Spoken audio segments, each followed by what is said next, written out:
last time when you played Rwanda? Yes, Henry gets back in. Dave gets another go. So Bilal and Jonathan miss out today. All the best in the game. All right, thank you. That is it from the toss here. Rwanda has won the toss. They've elected to bowl first. It is all happening here at Gahanga Cricket Stadium, the second ground. Stay tuned as we follow the game.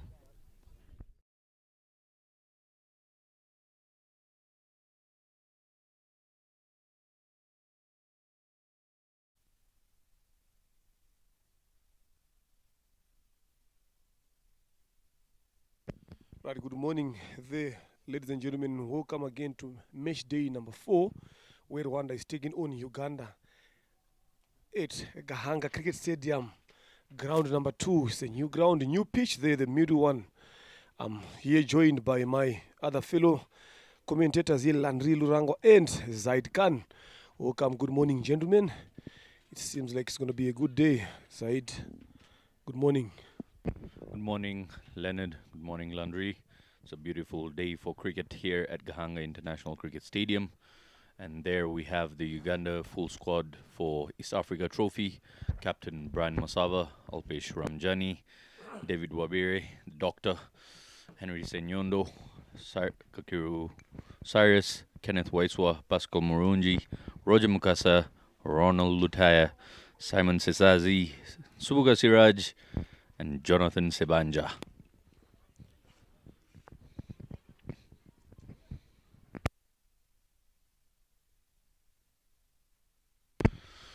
Rwanda full squad for East Africa Trophy here. Clinton Rubagumia, Didier Kuguimana, Emil Rukiriza, Emmanuel Zebareme, Eric Dusingizimana, Kevin Erakoze, Martin Nakayezu, Orkide Tuisenge, Oscar Manishimwe, Wilson Nitanga, Zapi Bimenyimana, and the youngster Israel Mugisha. Thank you very much. The Z first ball comes in off there, driven to the covers, and 2 runs it is. Run out chance, but the throw was not accurate there from the men in form in terms of throws from the boundary. Emil Rukiriza earlier on in the toss. Landry was at the toss. He talked about Clinton looking to restrict Uganda to 140, and Brian Masaba, the Ugandan captain, said they want to put anything above 150. It is a new wicket, a new ground. They've never played there. It's the first time that they've played on this ground. This ground has started being used in June. I think around about 19th, 20th of June there with the Women's Elite League, using the 2 wickets that you can see on your side, the other one on your left side and the other one on the right side, the middle one. This is the first game for it to be played on. There seems to be a bit of some bounce there if you check on that particular delivery where Zabi Bimenyimana is started bowling in, and this is Zabi Bimenyimana's game. He was rested on Tuesday. Today he's back again into the squad. It's going to be interesting to see how many runs are we going to see on that wicket. None of these guys have got an idea on what to expect on this wicket. Outfield, very quick, that much I can tell you.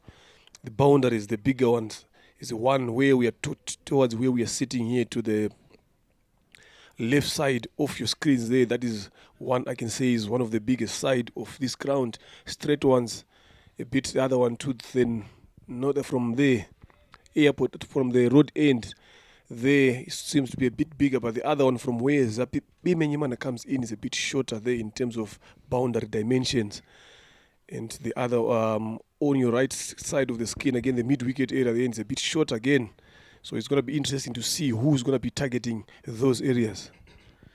Here we go. Zapi Bimenyimana once again coming from the mount end. And wide is the indication there by the on-field umpire, Vicky Prajapati.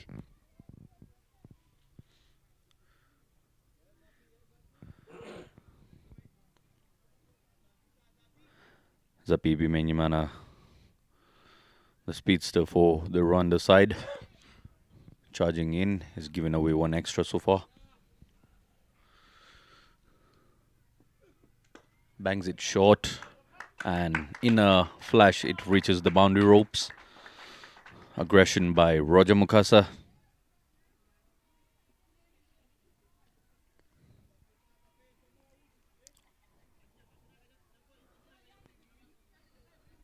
Very, very happy with the width there, Roger.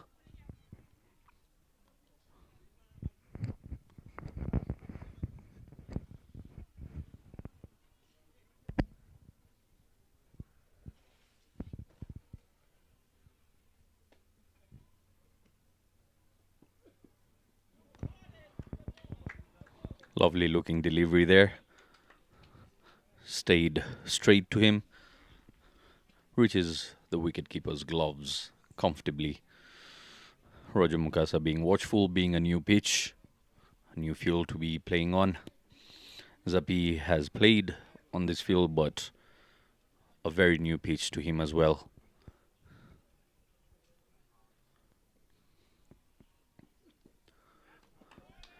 Once again, leaving it there is Roger. As we come in to the final delivery of the over by Zapi Bimenyimana. He's kept it quiet so far, Leonard. Just 7 runs on board. Quiet start for the Ugandans. They've played each other twice. Swing and a miss there by Roger. So that's the end of the first over by Team Uganda. 7 runs on board. No wicket. 6 out of 6 for Roger Mukasa. Simon Sesazi has yet to open up his account.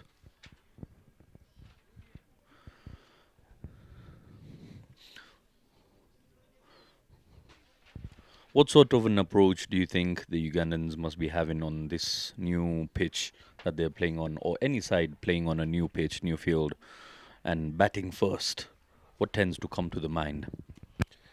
I think all the teams have played 4 games each, and if you look at the games since they started the progression in terms of being aggressive as batters, I don't think there's going to be much change here. If you look at the previous over, how Roger Mukasa was going about his shots, he's not looking to hold back. So we're going to see a lot of aggression again from both sides here again. And we are yet also need to find out from this over where Clinton Rubagumunya, the captain, is coming in to bowl. We've seen a couple of balls being pitched around that 87-meter mark from Zapi Bimenyimana taking off the pitch. So it's going to be interesting to see how long are they going to keep on bowling at that particular length.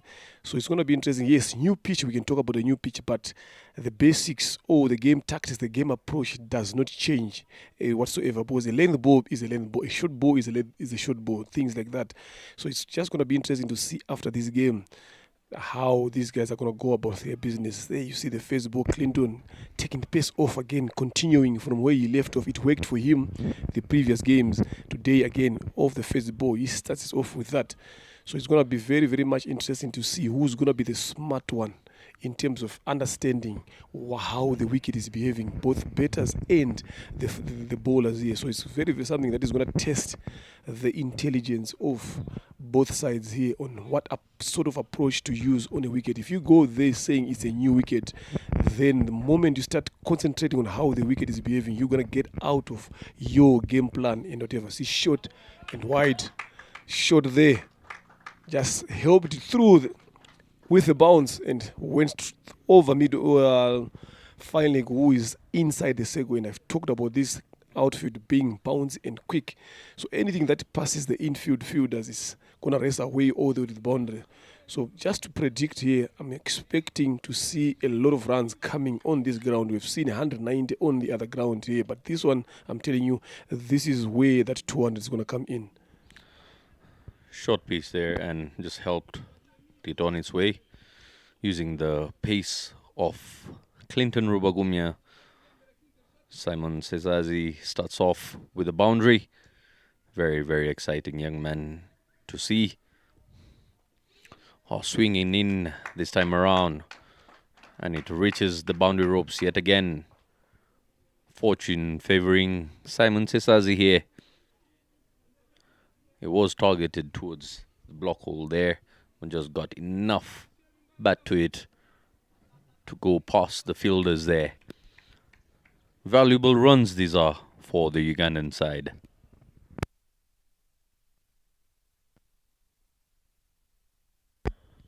That outside edge shows exactly Clinton's plan. It's just a bit late shape away movement from Sesazi there again, but this is where you wish maybe you can have someone on the second slip there. They've got a mid wicket and a long on the boundary here.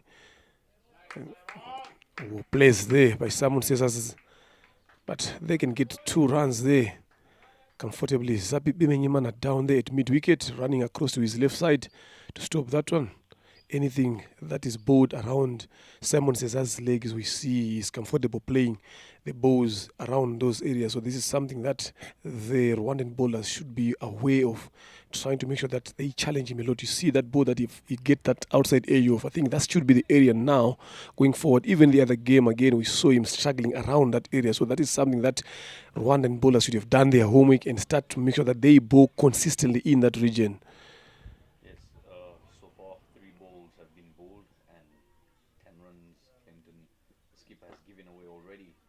Again, plays it around the corner this time. And that's the first dot ball of his over. He's given away 10 runs so far. Started off with back-to-back boundaries. And then the double there. Landry, you've been there on the toss. You had a look at the wicket. Welcome and good morning. Good morning, Leonard. Thank you for the welcome. Yes, it's been a fantastic morning. The weather is good. At the toss there, as you see the ball, Simon Sesazi freely playing on the leg side, and they happily take 2 runs. So I was saying, it is a new pitch, new ground, not new for the Rwandan team because they played the Elite League on this ground. This ground has 4,171 runs in senior cricket. Talk about the Women's Elite and the Men's Elite League, without counting the age group tournaments that were played on this ground. And 358 fours with not more than 36s tells you that people have been getting their rewards from playing on the ground. Hitting the ball along the ground has been the go-to tactic for the batters, led by Eric scoring so many runs in the Elite League. Lovely shot, good, even better fielding from Clinton. So I will tell you, Brian Masawa said they want to look at 150 plus. They would have loved to bowl fast and know how the pitch plays, but they will go with what Clinton has asked them. So Clinton mentioned that they want to limit them at 140. I think 10 runs difference in the plans is a very good contest to have.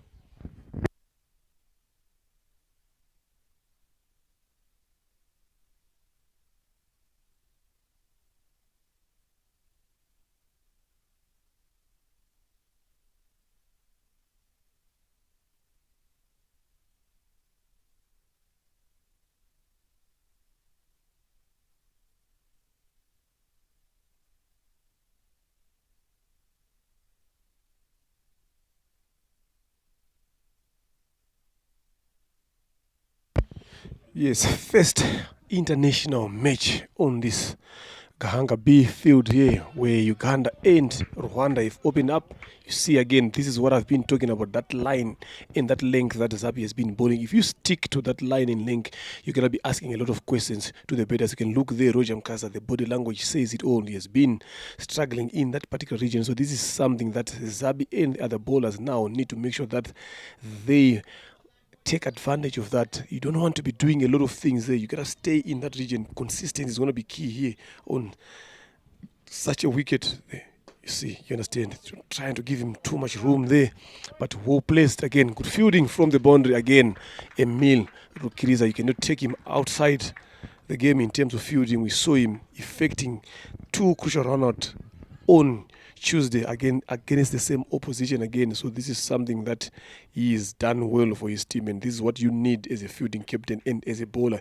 Fielders backing you up, things like that.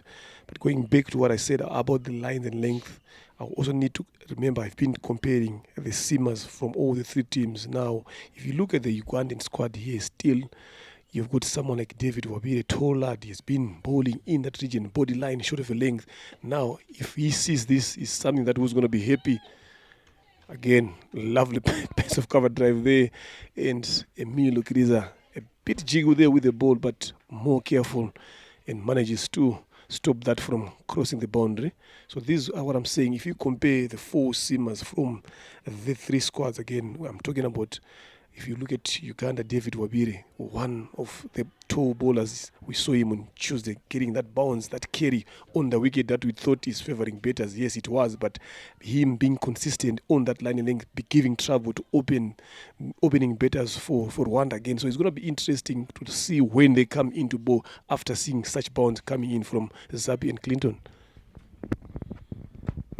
Well, the line and length at the moment being consistent by Zapibi Menyimana. Early on at the toss, we saw there's a hint of grass still out there at the pitch. Might be skidding onto the bat really well. We've seen 2 shots being offered by Roger Mukasa on the offside. Still on the pads. Desperate attempt there by the fielder, but Roger had made his ground comfortably. 24 runs on board, final delivery of the third over. Ugandan batters here gaining momentum. The 2 batters on strike this tournament has so far scored 96 runs. Both Simon and Roger standing at 96 runs in total before this game. Slow ball from Zapi, played very well. Good effort from Emil, but not able to stop that one. 4 more runs on the total. As I was saying, Roger with the highest score, 42 before this game, and Simon Sesazi 50 runs.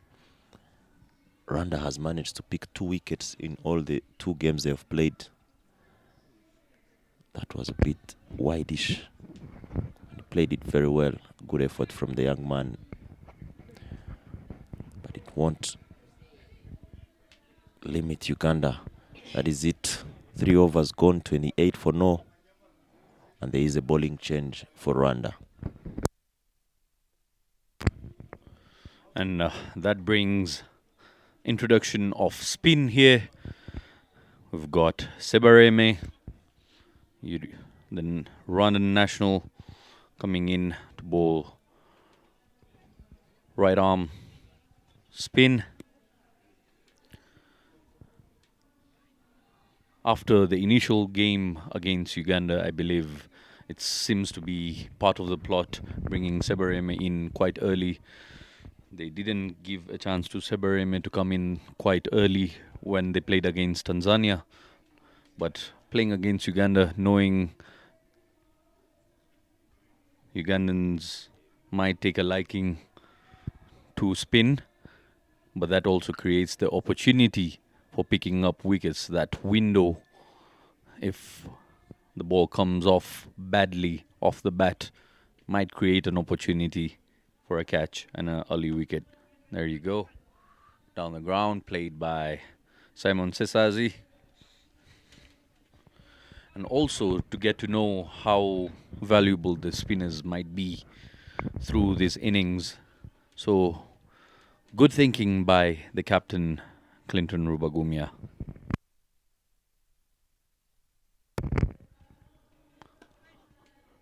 Channeling the ball really well there is Emmanuel Sebareme. I think Emmanuel has been decent bowling into the power play for Rwanda. Over the last 2 years, he's been playing for the national team. And it's the best option to go against the left-hander. See, Simon has not been able to connect first run in the 4th over. That brings Roger on strike. Yeah, definitely spot on there. I think it's all lessons learned. We've been talking about how these games are going in, learning as each game goes. Now, Clinton has been overballing himself in the other seamers the previous 2 games, and that plan didn't work. So I think they've sat down again. Yesterday, it was a free day, so that is another day to reflect on what you guys have done well, what you guys have done wrong, what you should do better going forward to the next games coming in. So this is something that you'd love to see from the captain and the other players, that they are at least learning something out of every game. So that is very, very important. Here, Uganda's currently comfortably sitting on 29 for no loss so far into the 4th over. It's going to be interesting after the power play to see. There is a big hit that is going to go all the way out, over and over the side screen. First maximum of this game and on this ground internationally from Mukasa Roger. He looks to be on fire here. And what I would want to see from Roger from the previous games, he's been giving himself a good start. But now, for him to bet through and convert those 30s and 40s into bigger totals, that is something that he should also be looking forward to be doing again. In the slot that was, and dispatched over the side screen, gave it nice elevation, got underneath it, held his shape, and powered through the line. Very, very good looking shot that by Roger Mukasa. The first one of the innings. Plenty of such shots we might be expecting throughout the day. And once again, takes the aerial route. Once bounce 6. On the charge is Roger Mukasa. Brilliant batting from Roger Mukasa, taking charge. Look at that. Gave it everything on one knee. Played it in the safest area. If you are here at Kahanga, you realize that there is no car in sight. Because people know we have shifted. The game is being played at the ground that is close to the parking. They don't want to take any risk. And Roger is proving that is a good decision. Wide-ish ball from Emmanuel Sebareme. Good fielding in the deep by Oscar Manishimwe, and that is a single which brings Sesazi on strike. End of the 4th over, 42 runs on board. Aggression there by Roger Mukasa, beautiful looking shots there. Entertaining us through his batting skills.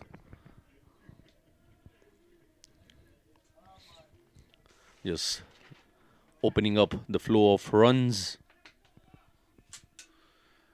And once again, from the mountain, we've got the big man who recently got a chance, an opportunity to open the batting with the young Didier. Is Kevin Irakoze, the big man, leg spinner.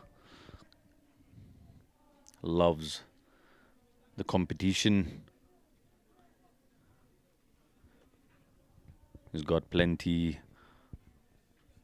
of variations on offer. Flighted, full toss that was. And Roger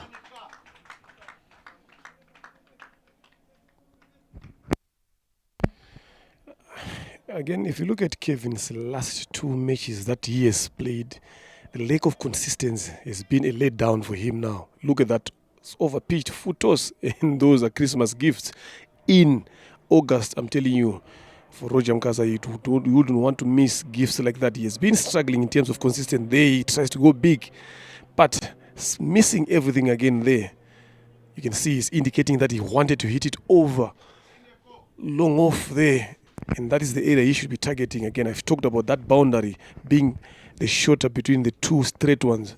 So Kevin needs to think about that and realize that anything that is slightly over pitch in that can go miles. You see again inconsistency again from Irakoze Kevin. Who wouldn't expect that from your spinners? Look, short run up. The only thing that you just need to do is to focus on where you want to bowl. What plan do you have? What delivery do you need to bowl on? Again, first close, trying to get that gap, but can only find the captain on the boundary. Long of Clinton, Ruba Gumunya does a fantastic job on the boundary. But you can see now the placement closing off the face of the bat. Roger Mkaza, Simon says, yes, Roger Mkaza, it is trying to access that boundary. As soon as it passes that man in the covers, that boy can easily go all the way to the boundary. So good work from Clinton there, running across to his left side and stopping that delivery. So it's all about Zaid consistency from Kevin that he has been lacking from the past 2 games he has played in. He's continuing that we've seen. This is a phase over. Yes, you understand, but that is why you do the warm-ups. That is why you prepare yourself prior to the game. Absolutely. And on the contrary, we've got Roger Mukasa, who's been very, very aggressive throughout this tournament. 33 runs he scored so far and just 17 deliveries. Again, a gift. Waist height. It was the little bit of hesitancy between the pick it up. Roger appreciates Simon Cesar's call to pick up that double.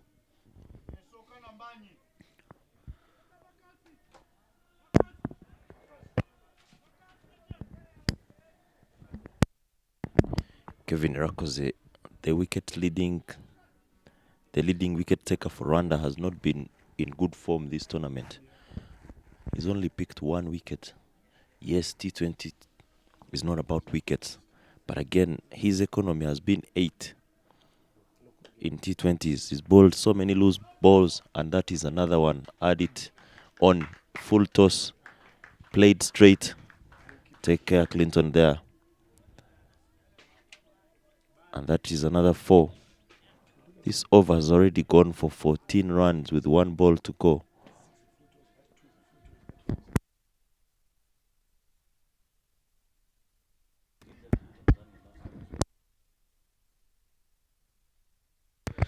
Kevin Irakoze has got to find a way to put away those full tosses.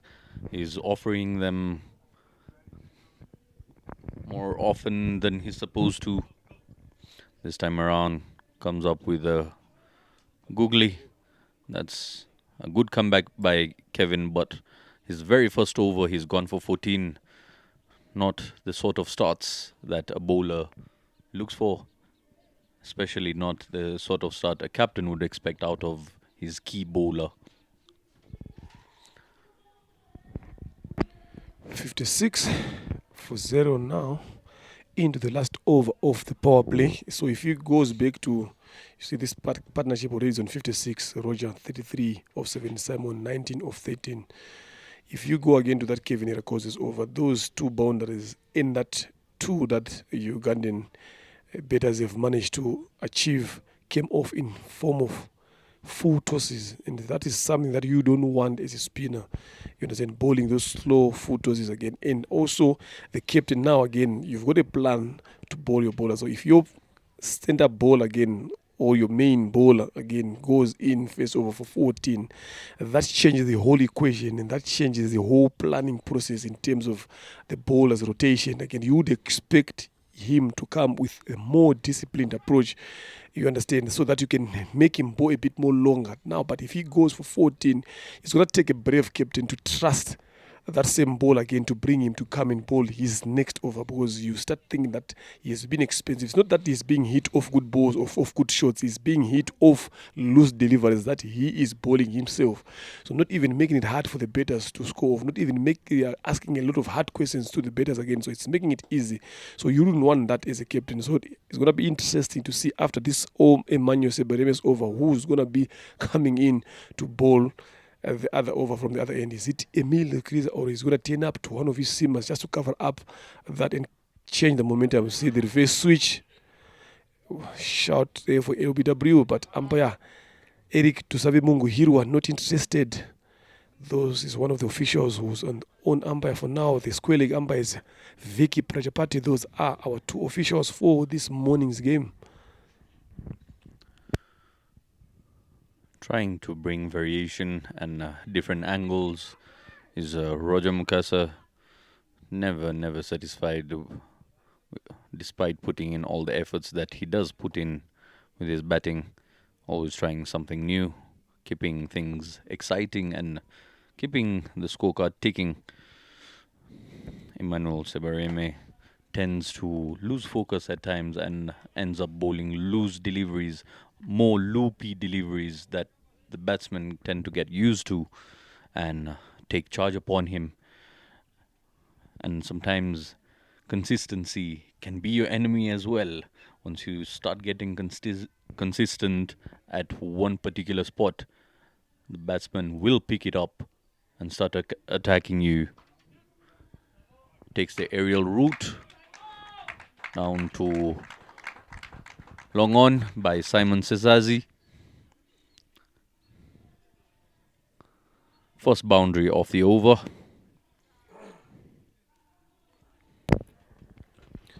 We had an interesting conversation on Tuesday where we had one of the Rwandans, women off spinner Rosine Irera. She talked about the difference between them and the boys, that anything that is tossed up from the men's, it goes to the boundary. And this is exactly what we have seen here. Again, anything that Emmanuel is tossing up, straight away is going, because it allows them to go underneath the ball and hit it where they want. So he needs to make sure that he changes the pace a bit more. Look at that awkward bounce that comes in from that particular delivery. As a bowler, these are the delivery that you'd wish you could have bowled each and every ball that you're going to be bowling again. So it's something that, having another bowler analyzing other bowlers and how the guys are coming up with responses in regards to such kind of bowling. It shows that people are learning the game and understanding. It is very switching, but that's a self-dismissal there from Emmanuel Sebareme picking up the first wicket there of Simon Sesazi. Really unnecessary. And again, that's the effect of dot balls. After hitting a boundary, not quite sure what was the thought process behind that. Simon Sesazi, 23 of 15. 4 boundaries he's striked, and his strike rate is 153. Uganda lose their first wicket for 61.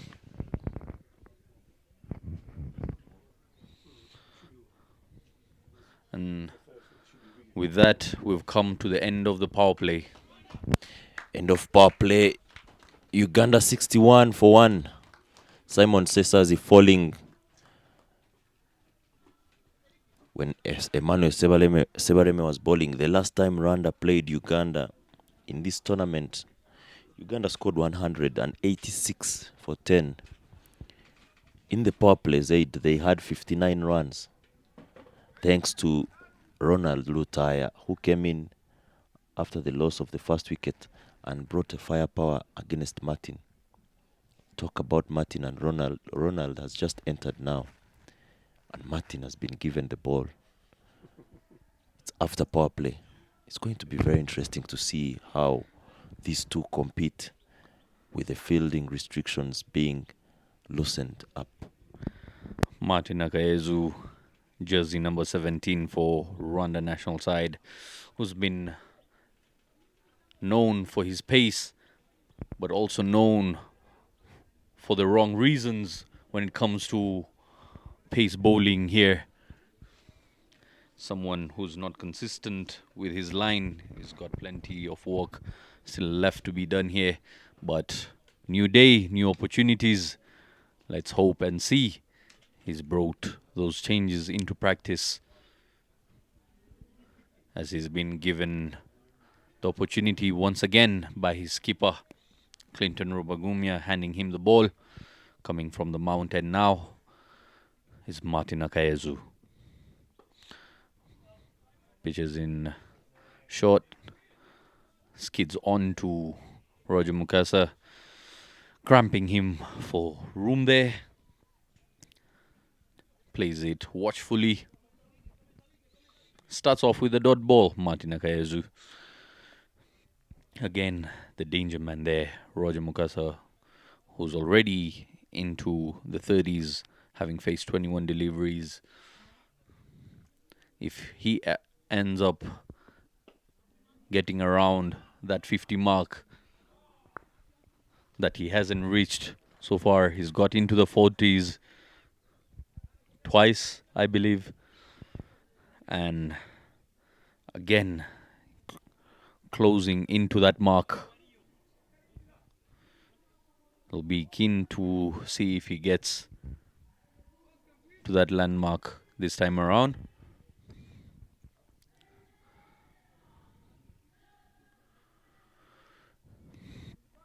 With that rotation of strike, we've got Ronald Lutaya, the left hand on strike.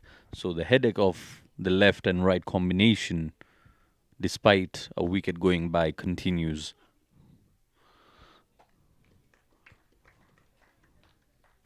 Martin Akayezu has bowled.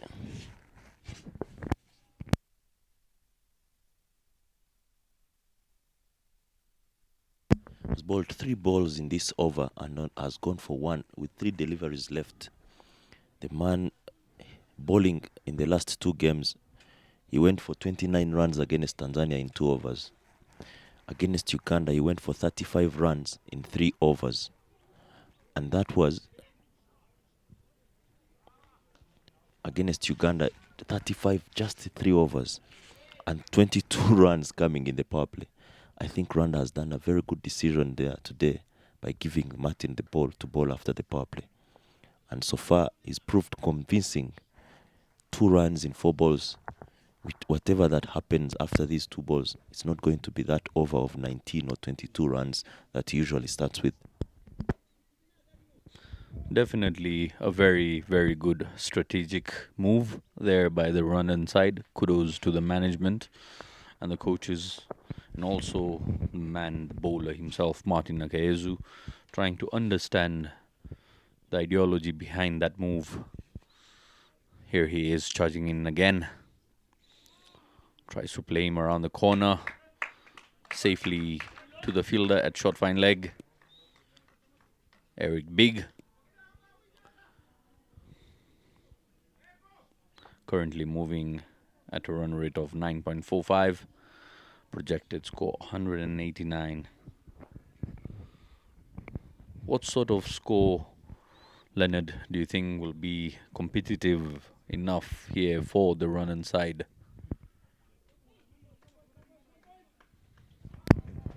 I mean, if you here to compare the other games that we have seen, the previous 4 games that you've seen, I think anything above 170, 180 there can be competitive.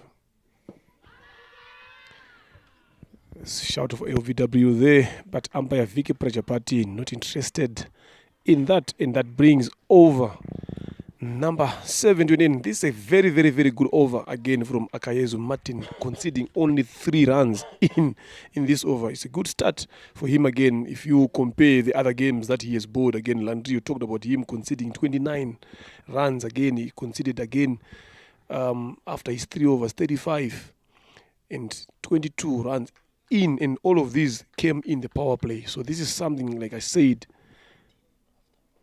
yes, 13 of the power play. So this is what we have been talking about. Sometimes these breaks again also are good for the team so that they can sit down, reflect, analyze their game, and see how best they can come back into the next one game. And again, I talked about the captain changing plans. When Kevin went for 14, he quickly turned on to at Martin Akayezu. That is what you want from a captain, thinking, captain always coming up with plans and options, and that has really worked. It was 3 runs in that over.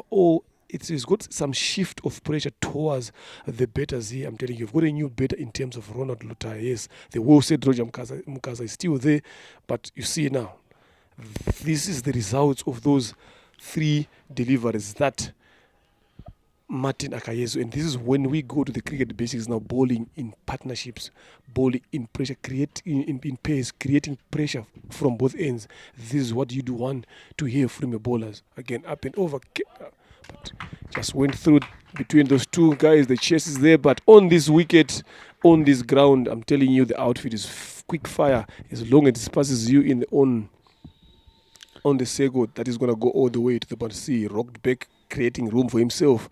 Again, accessing that gap between short fine and bigot point, and that goes away for 4. Lovely looking shot that was by Roger Mukasa. Slashed it hard. Lots of power behind that, and spinning away from the fielders inside the circle. It had boundary written all over it the moment it left the blade of Roger Mukasa, who's into the 40s once again of just 25 deliveries. Similar looking shot, and this time the fielder was much closer to the ball but stood no chance. Onto the boundary once again. Roger Mukasa liking this bowl by Emmanuel Sebareme. He's under attack once again from the same man. Lovely shot from Roger Mukasa, playing that one on the right side of Wilson Nitanga. It takes no time to reach the boundary. If you look at how Emmanuel is trying to bowl, it's something that could have worked. Something that another boundary off the sweep shot. And umpire Eric Hirgwa signals 4 runs. Emmanuel's over has gone for 12 runs in 4 balls. Started off very well with a good plan, bowling it outside of stump. But the 2 boundaries coming from the lack of third man. You have 4 sweepers, a square leg. Deep mid wicket in place, long on, long off. You've got to try and push this guy to play there. Roger has hit 2 boundaries, 6s towards the screen. It's time to force him. Good comeback there with a dot ball. This is the closest Roger Mukasa has got to the 50 landmark in this tournament. He's on 48 of 28 deliveries. He has hit a hat-trick of boundaries this over. Goes hard this time around. And with that is 50 for Roger Mukasa, who walked in with a positive intent and has been striking the ball neatly all around the field. Raises his bat to the dugout.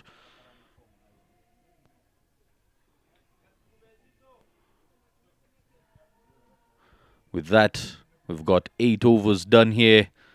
Roger Mukasa, 52 of 29 balls, 4 boundaries and 3 sixes. He's hit. He's struck 4 boundaries in this over itself. Emmanuel Sebareme seems to be very, very expensive for the run side. And the captain must come up with a way to deal with that.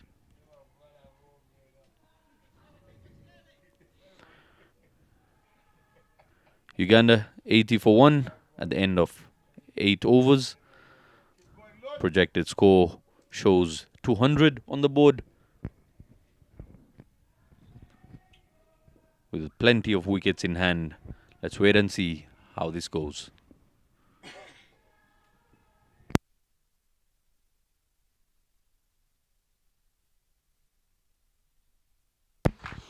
Not a good start from Akayeze, but a good start from Ronald Lutaya. Getting his first boundary here again. Over pitch deliveries again here are the ones that are being sent. Something that the Rwandan bowlers need to learn and learn quicker. Look at that again. Over pitching it, then flash of the hand. He throws everything into it. The long off field that is, Zabi Menyimana had no chance whatsoever. We talked about the quick outfield, bounce outfield. The moment it takes off from the ground, it's going to race away to the boundary. Again, going to your point about Emmanuel being the expensive of the bowlers today, he has not bowled is up to what we expect. Every over that he has bowled has gone for 2 or 3 bounders, either 6s or 4s. So that is not good signs from, again, slow delivery. But on the fuller length, Misfielding there from the boundary allows Ronald Lutai and Roger Mukasa to complete those 2 runs comfortably. Again, lapse of concentration from the fielders. Yes, you have been the previous over, you have conceded many runs, but you need to stay in the game. You need to concentrate ball by ball as it comes to you as an event. You need to make sure that you concentrate on it ball by ball. You don't want to be carried away by things that happened in the past. Again, good comeback from Martin Akayezu. But the good thing that Ronald has done in this over is to make sure that he goes on top of Martin early on in the over. First ball bound, the second ball 2 runs. Already they've got 6 runs in this over. And if they get another couple of singles again, that over is going to go to 8 or 9 in over. And that is going to be another good over for Uganda. And that is something that they've done well. Opening overs and closing overs so far, they've done that very well. Martin Akayezu having given away just 3 runs his previous over, and starting this one with a boundary has had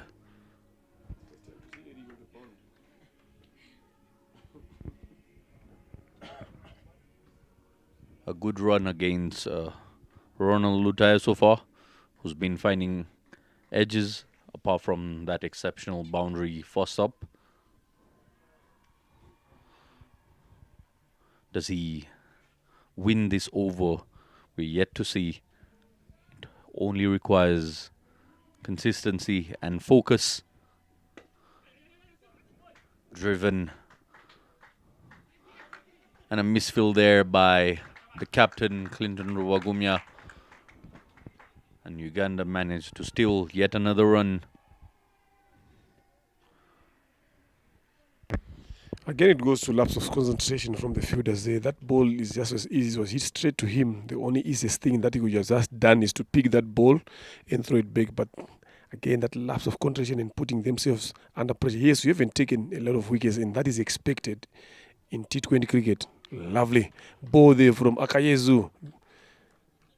Beating Roger Mukasa's outside edge. He was trying to go for the big hit, but he was not anywhere closer to that.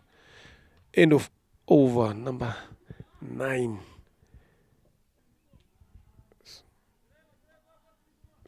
89 for the loss of 1 wicket. Yes, you haven't taken a lot of wickets as you expect, and that is something that you normally see in international T20 here. So far, 11 fours that have been scored in this inning by Uganda. It shows how quick the outfield is again, and they have been going it around about 9.89 in over.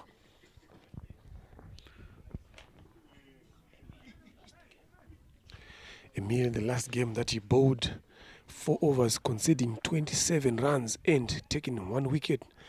Very much disciplined again for the young men. So now he has been given the ball to come and do the job. We've seen Emmanuel being dismatched for plenty now. Emmanuel Lukiriza comes in. He has got a habit of taking those crucial wickets, important ones again. That is why the captain has turned onto him. So it's going to be interesting to see how is he going to go about his bowling approach. It's very interesting to see the difference between the spinners here.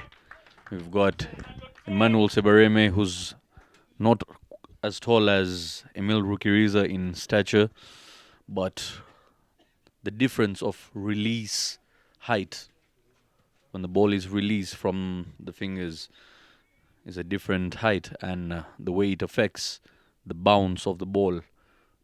Again, there you see Emil Rukiriza releasing the ball much higher, much straighter, and he's got more variations even to his run-up than Sebareme. So the move of bringing Sebareme into the attack before Emil Rukiriza seems to be a bit questionable to me, despite the leak of runs that came through the hands of Emmanuel Sebareme. I believe Sebareme should have been rested for the 3rd over and given the opportunity to Emil Rukiriza to have a go. Good running between the wickets by the Ugandans. Ronald Lutai in 2 double figures. Roger Mukasa still past his 50, looking comfortable as Uganda are inching closer to the triple-digit mark for the loss of just 1 wicket and plenty of overs to play here. Full delivery there, played on to the leg side by Roger Mukasa. By Ronald, I beg your pardon. Plays it around. Just a single. The ground fielding from Rwanda here has been not up to scratch, especially the boundary riders. They are allowing a lot of runs there in terms of misfielding. There is something that they need to wake up and work it around and get it done with quickly. Otherwise, they will be ending up chasing men here. Gone down from one knee. Lovely shot. So this is what you'd want from your bowlers, especially on the boundary. Again, good, fantastic job from Sebareme at the boundary. Yes, going to your point about Sebareme coming in ahead of Emil Lukiriza, it's all about also experience again. And if you compare the other games that they've played, Emmanuel has been bowling very, very well up front again. So you'd want to trust him in that regards. So what you can just say is the captain he has been unfortunate enough to be dispatched for those boundaries. And this also shows that Uganda has also done their homework in terms of coming about options on playing against him again. You don't want your inexperienced bowler coming in those tough situations, then getting dispatched again from him. That would take away confidence from him. So now Emil comes in, look at this over that is bowled. He has only managed to concede 6 runs. So this is what you'd want him to come and repair the damage that has been done by the seniors, having seen them bowling. 95 for the loss of 1 wicket here into the last 10 overs. Lovely piece of ball there from Akayezu Martin, tucking Roger Mukasa down there. You see him, he's on the floor. That hurts, I'm telling you. Hidden in front on top of that front leg thigh there. A bit animated again on falling end. Let's hope that is not on what we are thinking about here. Yes, not good signs there. That is not good at all. That is not good at all. You can see the way he's lying on the floor. You don't want any ball to be hitting that kind of area. If you are a batter, I'm telling you, it's not good. Those are not good signs. You need a bit of some time there. I'm telling you, even during our playing days, if you'd want, that is one of the most area that you'd want to protect a lot, especially if you are betting. Hopefully it's going to be fine there. The abdomen, box, guard, whatever you call it, amongst the very first protections made in the game of cricket.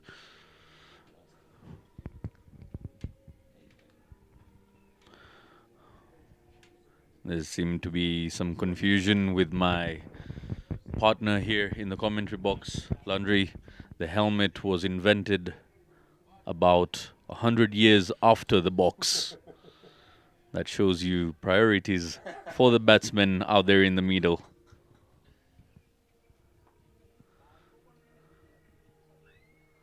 It's never easy as a batsman to get away with that. It can affect your concentration there. You've got to be playing with a very strong mind, especially if you're playing for your nation out there in the middle.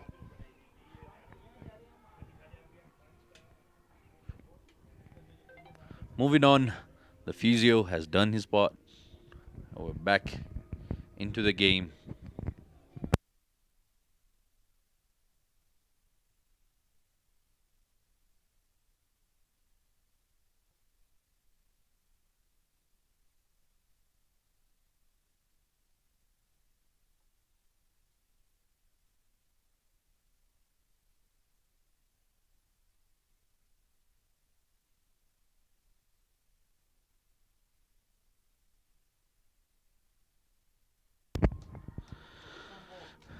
Start of the 11th over with a blow to Roger Mukasa there. And starts off once again with a shot. The umpire, Vicky Prajapati, just providing the warning. Martin Akayezu yet to conceive a run in this over. Coming in for the third delivery against Roger.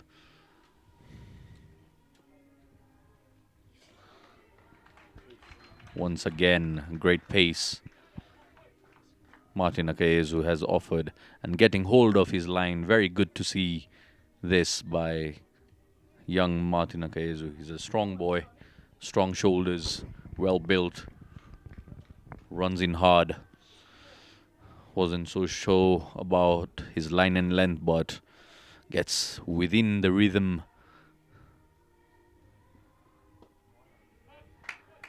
Bowls it full this time around. Roger plays it down the ground into the hands of the Rwandan skipper, Clinton Ruvagumya.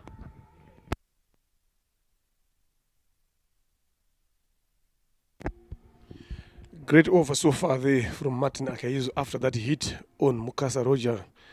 That is what you'd want from your bowlers. You've sent a message to the batter that I'm going to be coming in there for you.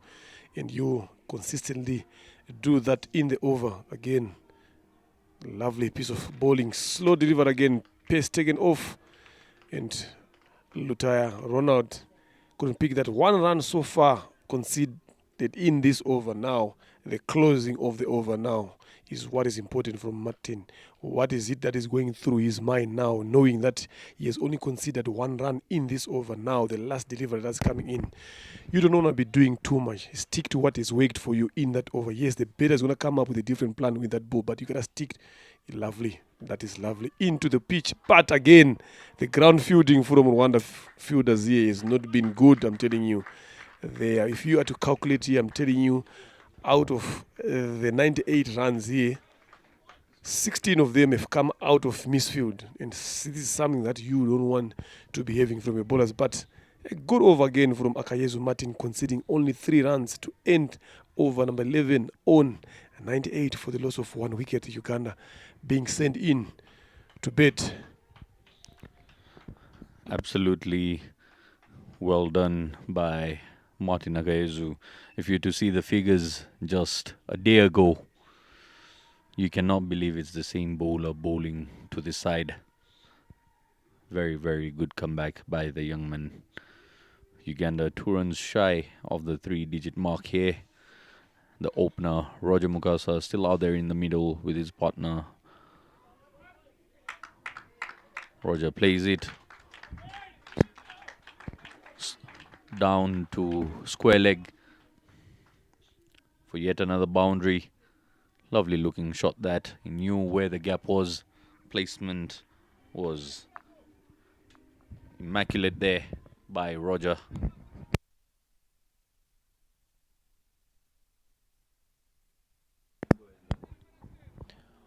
$100 up for Uganda for the loss of 1 wicket, and they're into the 12th over with 8 overs remaining.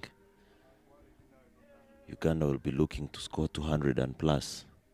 It is time for the Rwandan bowlers to try and continue to stop the runs. Emil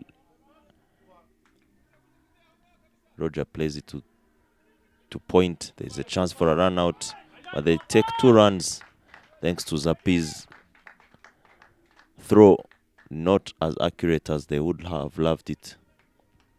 If you look at the way the 2 batters are doing here, they're running in very hard, picking boundaries at will. It's already 6 runs in this over, and they've only bowled 2 balls. Well, again, the doubles tend to frustrate the bowler. Getting a double out of a decent delivery always brings the tension back to the bowler's mind, and the Ugandan batters are doing that perfectly. And placement.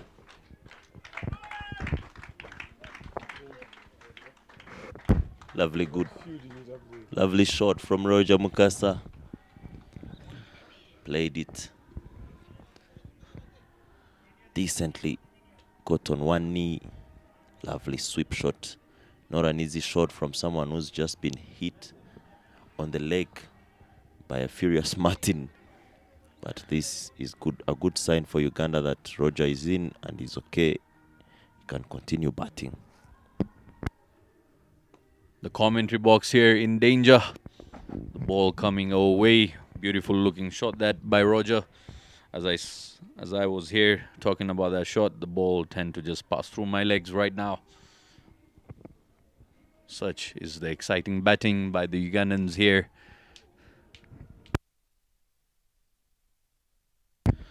Lovely Thursday morning here at Gahanga International Cricket Stadium. Exciting cricket. We've got the three nations taking it head to head. Rwanda taking it on with Uganda at the moment. In the afternoon, later on, we've got Tanzania taking on Uganda. Another exciting competition.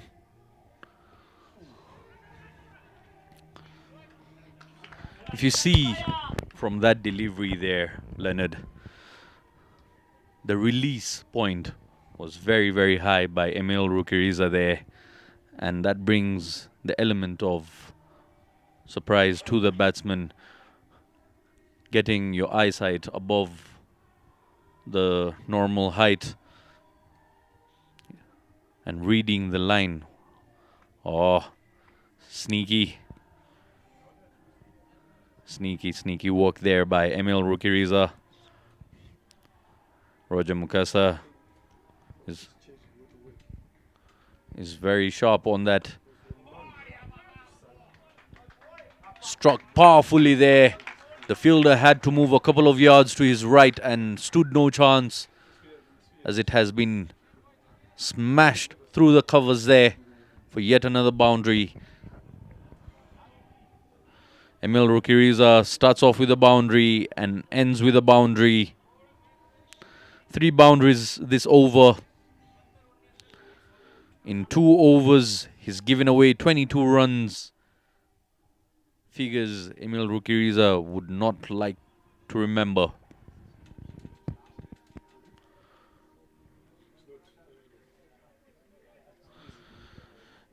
"12 overs, 114 on board for the loss of just 1 wicket. Roger Mukasa might be smelling 100 here, Leonard. Definitely is heading that way, but Rwanda needs to do something extra here because things are not looking good for them here now. 114 for the loss of 1 wicket into the last 8 overs of this inning. They need to do something different here. They need to come to be aggressive, stick to their plans. You see again, boundary fielding again, not good. This is something that has been the biggest letdown so far in these 12 overs for Rwanda. Ground fielding, especially to the boundary fielders. They have not been doing very, very well there. They've been being taken on by these 2 batters here, pushing them hard and applying pressure on them. And then by doing so, taking their eyes off the ball. Instead of just doing the basic things now. Just picking the ball again. There is Martin Hart onto the wicket. Miss of communication. Kevin being slower there. Again, that could have been another chance for Rwanda to have taken another wicket from these 2 in form of a run out. But Kevin done very, very well and threw the ball accurately to the stumps in the keeper's gloves or to the other end. Both of the batters were in the middle of the wicket. None of them was back in their crease. So that was a chance created, chance missed again here because of poor ground fielding.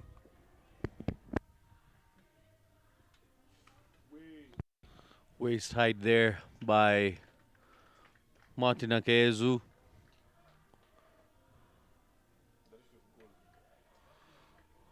Ronald Lutaya wasn't expecting that beamer coming his way. Had dipped on him and caught him by surprise. Off the pads. It's racing down to fine leg. Oh, Slopey once again. And they pick up 2 runs comfortably. And the left-right hand combination still out there into the 13th over at the moment. 118 on board. 2 deliveries left in this over by Martin Akayezu. Watchfully played there by Ronald. Roger looking forward to picking up that quick single, but is denied by Martin Akayezu this time around. Just 2 runs he's given away and 2 leg byes. So that makes it 4 runs so far in this over. But just 2 off the bat. In the air. Goes past Kevin. Clinton Rubagumya picks that up at the boundary mark. Saves valuable runs for his side. Good figures for Martin Akayezu. He hasn't given away runs, but it's the competition of T20 also requires you as a bowler to pick up wickets. 120 comes on board at the end of the 13th over here, having lost just 1 wicket. Uganda look in a very comforting position.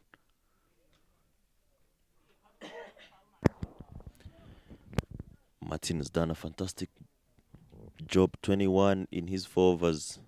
Much better than what he did in the last 3 matches that he's played. But now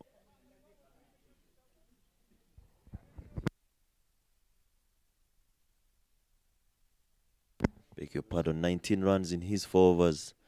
That's very good in a T20 match. Now it's about how does the Rwandan bowlers come back. Roger has been very effective on the sweep. Lovely stuff, lovely shot and good fielding from Clinton. And they take just 1 run. Clinton being very loud here, telling Emil not to get tired of bowling well. It is now off spin against left hand. Emil has proved to be a very clever bowler. But this morning he's been taken 23 in just 2 overs. We need to work very hard. Talk about hard work. It creates a chance, and it is taken. Oscar Manishimwe there picking a very good catch. The wicket keeper. Second wicket keeper for the national team. Shot number 18. Emil proving to be a clever bowler. He's just picked Ronald Lutaya. 20 in 21.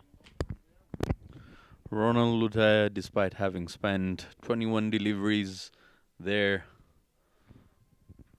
didn't look comfortable enough to time the ball as well as his partner was. And with the wicket going by there, you see he went the aerial route, but no power behind it, only finding the hands of Manishimwe Oscar, who takes it on comfortably.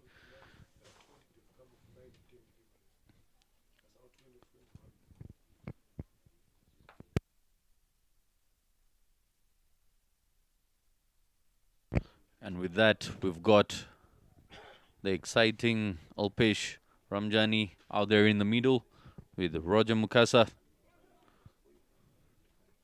With the sort of form Alpesh has been in, where might be in for a very exciting phase of the innings from here on.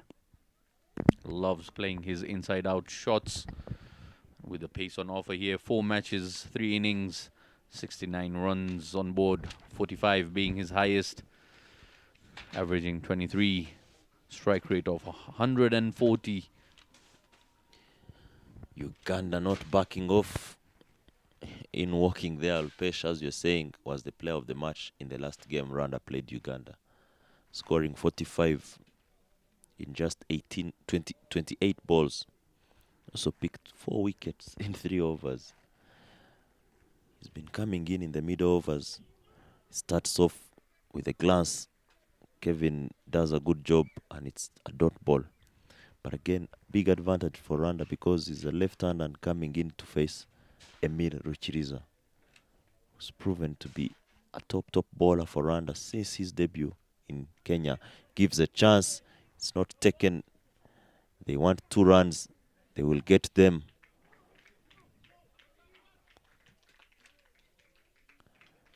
Massive feedback there. Alpesh Ramjani is back on strike. 121 for 2 after 13.3. Uganda has been looking for that 200 mark. Zed, is this the day where they will be able to cross that?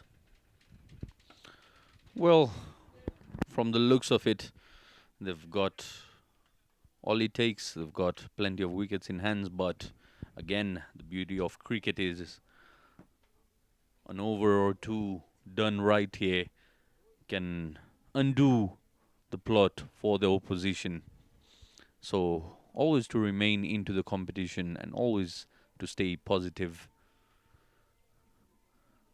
The danger man, Roger Mukasa, still out there in the middle. Powerfully struck. Lots of power behind that whip down the ground. He was down on one knee, and the power he puts behind that shot is enough to make it go through the field for yet another boundary. Another boundary, and that makes it 10 more runs for Uganda in this particular over. Emir Chiriza has bowled 3 and went for 10 per over. It is time for Kevin to do something and get a wicket of Roger Mukasa, who is moving very well. 76 in 43. Alpesh Ramjani 3 in 3. Kevin Nyirakoze did make a very good comeback at the very final delivery of his previous over. But now he'll have to be careful about not pitching it full to the likes of Alpesh and Roger. They both love playing that full delivery,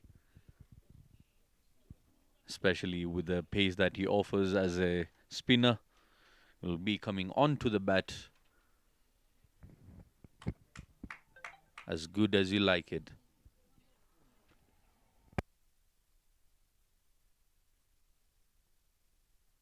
$128 on board for the loss of 2. We're into the 15th over right now. Projected score says 183.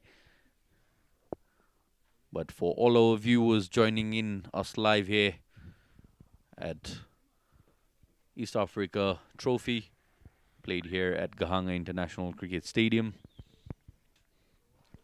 Uganda is on 128 for the loss of 2.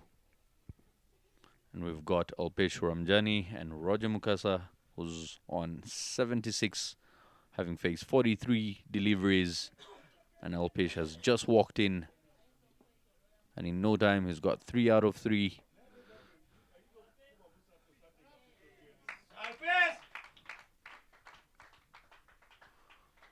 Couple of bounces and goes for 4.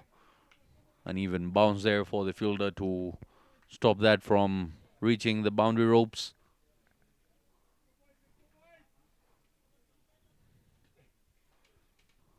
Not a sweet connection, but enough power to help the ball cross the boundary ropes. Starts off with a boundary is Kevin Nyirakoze. 18 runs is given away and is just into his second over. Clinton must be thinking of a plan here, bringing in Kevin once again. Very difficult to get a plan now that Martin has finished his spell. If you look at the team playing today, you count Martin, Emmanuel, who's been taken apart, Emil Ruchiriza, Zappi, Clinton himself. Not so many options there for bowling. So Kevin will have to finish his spell. And he will need to step up and bowl better. Well, the more he gives away, the more he'll have to make himself, as he's been given the promotion in recent games. He's been striking the ball neatly.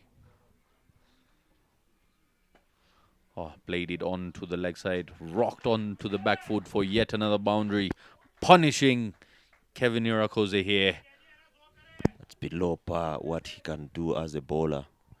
And as you're saying, the more he is hit, the more he will lead to hit. This game of cricket, you've got to take every opportunity that you have and make the best use of it. You cannot be thinking of chasing 200 plus We are yet to cross. We've lost by 40 the first game and by 60, chasing scores that were less than 200. I don't think that gives Rwanda a good chance to compete. And it might get to that mark courtesy of that man still out there in the middle.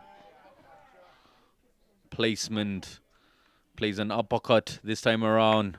Is Roger Mukasa. He's on 80. Been sitting right next to the Ugandan dugout, and the message has been sent from the dugout telling him to get to that magical 3-figure mark. Good innovation there, watching the ball all the way to the bed. But the other question that I want to ask you here now, I'm seeing a deep point here. I'm seeing a deep extra cover. I've never seen any ball half when Kevin was bowling being hit to deep point here. I'm seeing two guys, a way backward point, and I don't know if you can call that a short third man. Lovely shot again there, hitting the stumps, ricocheting straight to long off, who does a fantastic job there. Sabi Bimenyimana there to stop that ball from going to the boundary. But going back again to that field planning again, having two guys on a similar position there, way backward point and a short third, whatever you want to call them, and a deep cover, a deep point and a deep cover for Kevin Irakoze. Then there's no deep square leg. There's only a deep mid wicket again. We saw the other game when Uganda was playing him, when he was betting, they had a deep square leg. They did two deep mid wicket just being separated by distance and a long one, and it was not hard for them to access that region in terms of boundaries. I think that is something that Clinton is missed at this point of time now, knowing that his bowler is not bowling very well, but how to protect him now is the key, because these are the only bowlers that he has got in this lineup. He doesn't have a lot of options in terms of bowling, so he gotta use all these bowlers that he possesses now. So it's something that, yes, if he's not bowling well, you gotta find ways to protect him again, and what you just need to do is to find where exactly is he getting hit. We've seen him bowling a lot of full tosses, a lot of loopy balls, and a lot of short delivers again, which means all of them have gone to the leg side. Then he's got two deep guys on the offside, and we've never seen a bounder coming off that side when Kevin is bowling. So it's something that Clinton needs to learn quicker, how to protect his bowlers. Yes, he's been struggling in terms of bowling, but you gotta do something so that you cover him up. As we see the captain, after 15 overs, bringing himself back, 143 for 2. If Rwanda does not want to chase a bigger total here, they need to make sure that they dismiss Roger.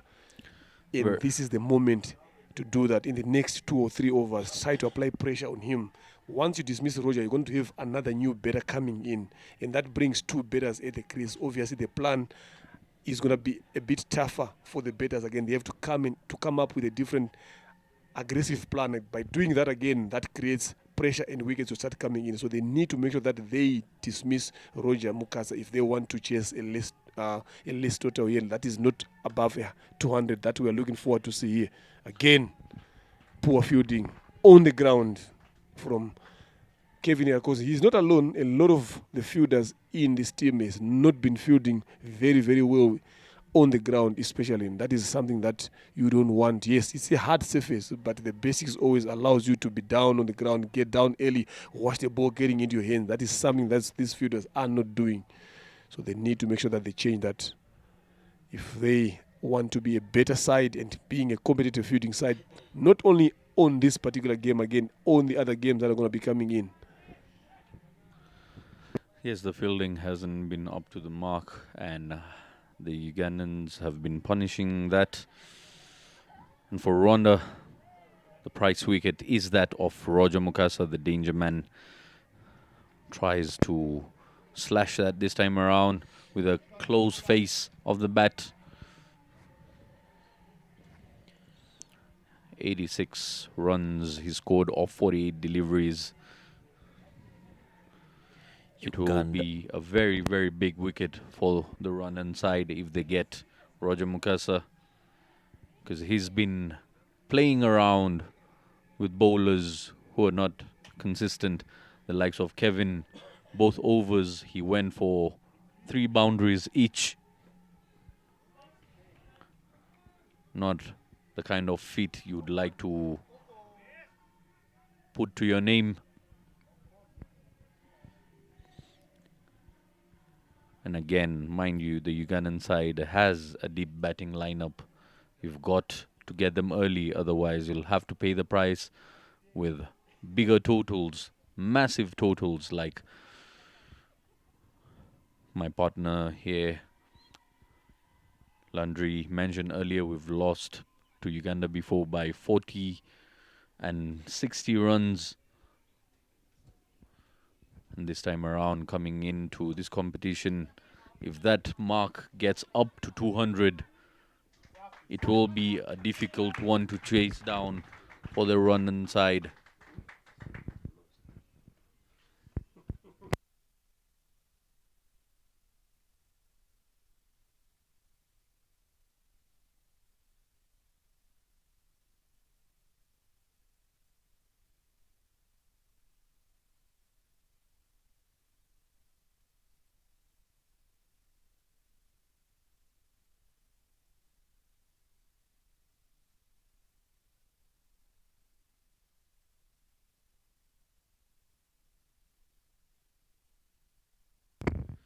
Ball was in the air there, but not sighted by Manishima Oscar.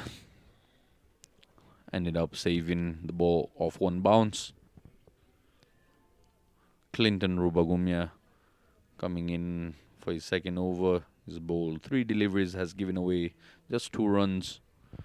Uganda on 145 for the loss of 2. We're into the 16th over. Clinton has been very disciplined in the death overs. Now he still has 2 more overs to go. Will that be... Roger plays that one very well. Emil attacking the ball. They happily take 2 runs, saying Uganda in the best position that they can ever be. 145 for 2, the 16th over. Rwanda will need to work very hard to keep them below the 200 mark. With a set batter in Roger Mukasa, 87, just 3 maximums away from scoring the first century of the East Africa Trophy. In the last 6 overs remaining, beg your pardon, 3 overs remaining, Zappi and Clinton with 2 overs.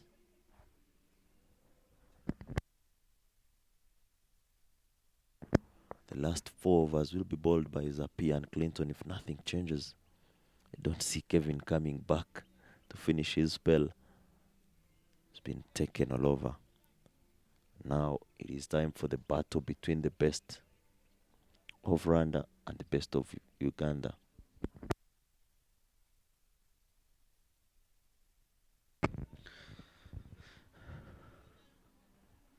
This is the sort of competition you start streaming the games for, to get the best of the best.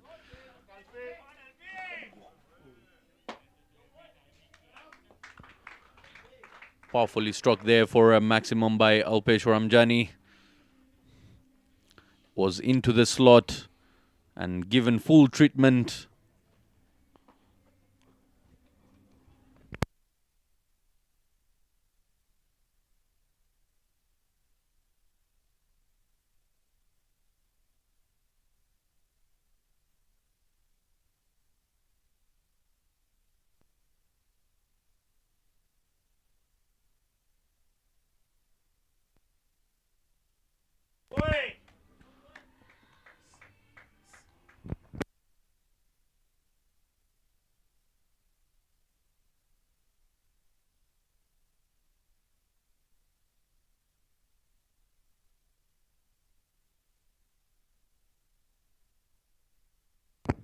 Lovely looking shot there by Alpesh Ramjani towards the offside this time around.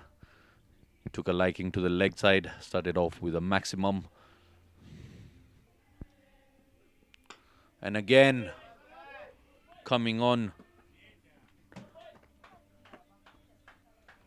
and targeting his dugout is Alpesh Ramjani. With yet another maximum, the second maximum of the over.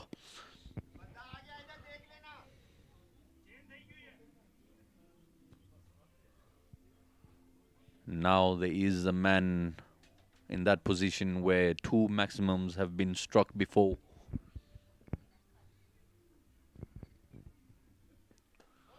Powerful looking shot, that 3rd maximum into the banana plantations up there on the mount. Alpesh Ramjani on assault here. What a shot that was. Clear connection there by Alpesh.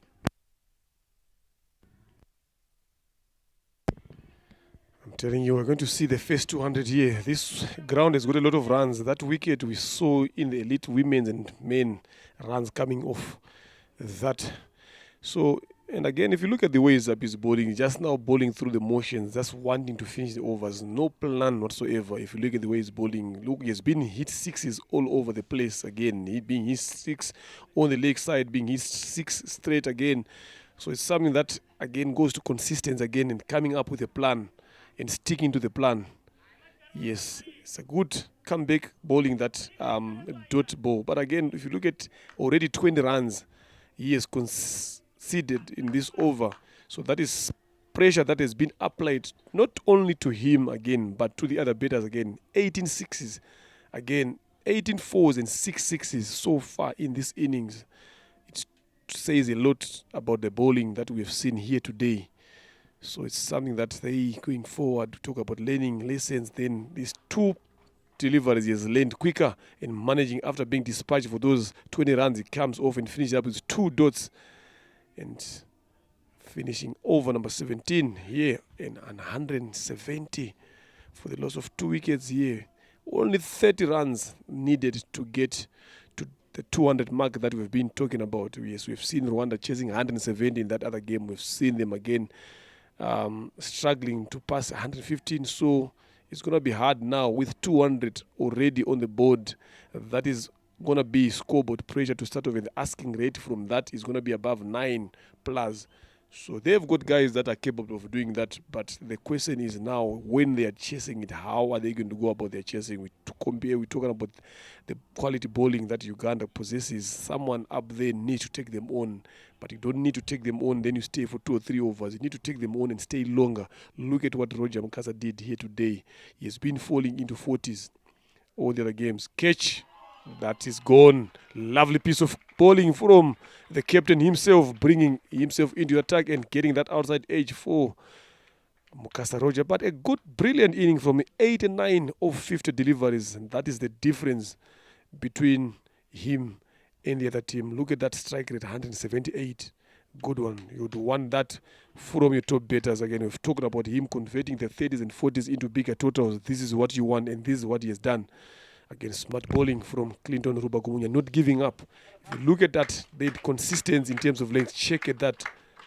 A bit of some away swing there from Clinton, or a bit of some leg cutter that he has bowled there. And Mukasa not even closer to that, but he did a fantastic job for his team. You can hear the claps from the dugout there. Now, if Rwanda want to chase anything that is less than 200, we've talked about having 2 new guys in the better, but now with Alpesh, the way he's been striking the ball now, we also need to find ways to stop him. The only way to stop him is to get the other guy on the other end a bit longer, bowl more to him, a lot of dot balls. Don't allow him to get off strike quickly. That is the only way you're going to start applying pressure on Alpesh Ramjes and the captain himself. I think, I know it's Kenneth Waisko, who just joined in. 5 matches so far, 4 innings, runs 46, the best of 22. Again, yet to reach the 50, but he is a good campaigner with the ball. He makes a difference each time that he gets up there, Kenneth Waisko. So now the plan for Rwanda should be bowling more to him than to Alpesh. Definitely, they'll be looking into that, and Alpesh, the way he's been striking the ball cleanly, and a massive wicket, and a very impressive knock by Roger Mukasa comes to an end. Rwanda will be happy to receive that wicket. Better late than never. 172 for 3. Uganda comfortably moving at 11 plus. Beg your pardon, 10 plus in every over. Kenneth Waiswa on the wicket. Clinton has proved to be a very good death bowler. The other time bowled the last over against Uganda, went for 3 runs and picked 2 wickets in it and 2 run-outs. Today he's up. Short ball. Waiswa not happy with himself. I'll tell you, if Clinton misses a line and that ball is in the body line, it will be going out of Kahanga, because Kenneth is a very good puller of the ball. He might be a good puller of the ball, but Clinton, if you see the amount of bargain Clinton is getting out of the pitch, see the height at which the wicketkeeper gathered the ball was way, way above normal. It's getting good bounce out of it. Oh, placement by Kenneth. Cheeky little boundary onto the leg side. Knew exactly where the fielder was and places it to perfection for yet another boundary. 172.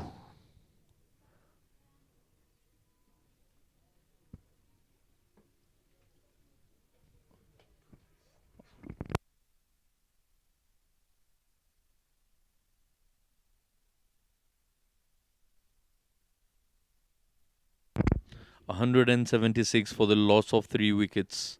2 balls remaining in this over. Just playing around the field is Kenneth.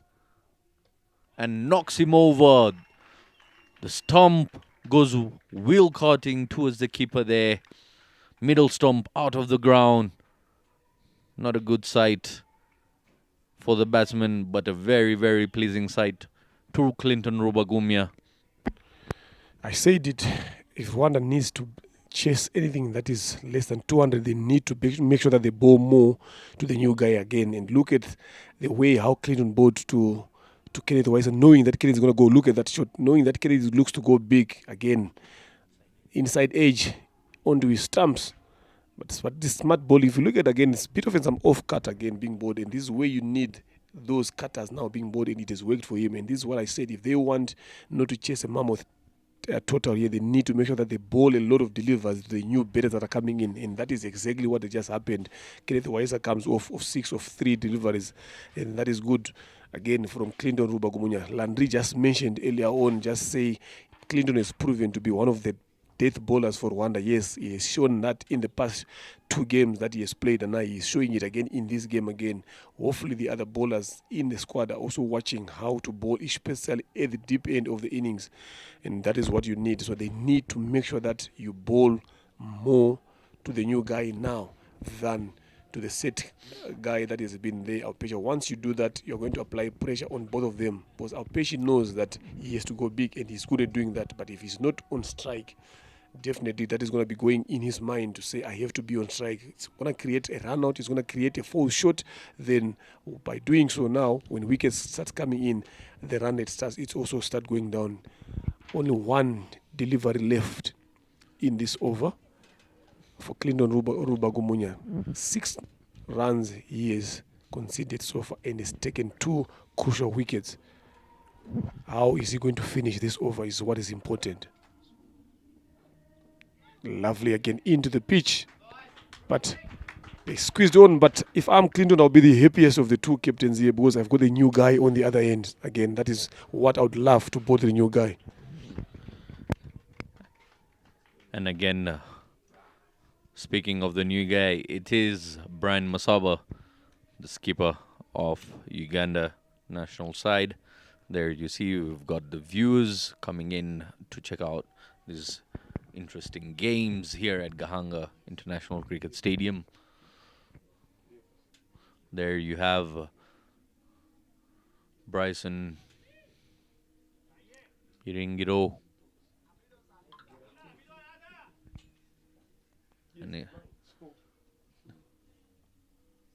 few national team players of the Rwanda women's side alongside their coach.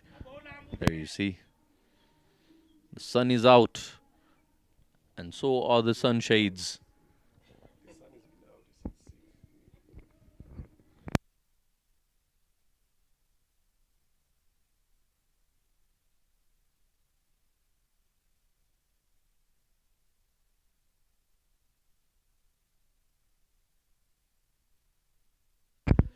And there is the Uganda scorecard.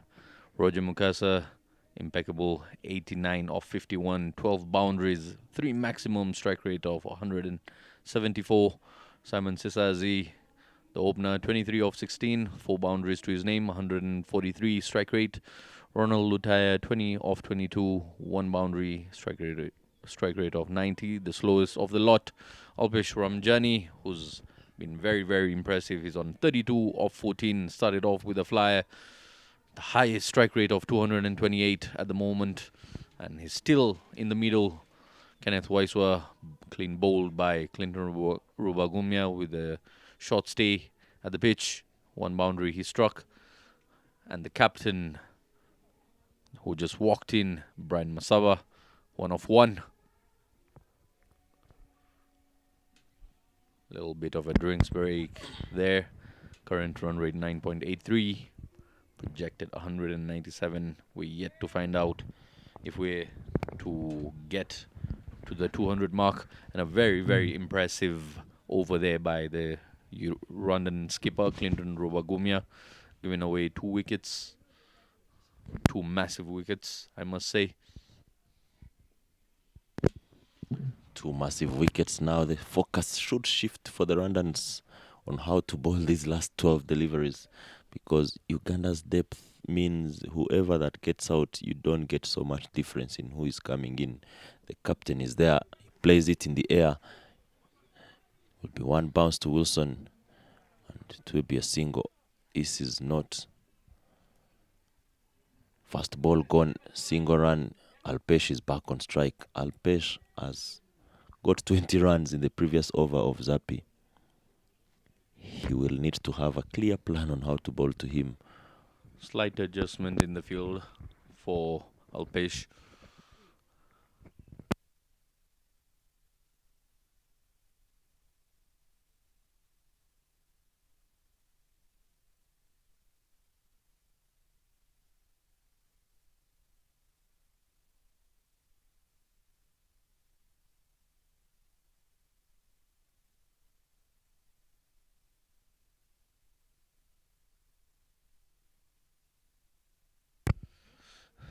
Zabi starts off giving away a single. It'll be interesting to see how he goes about this over. 178 on board.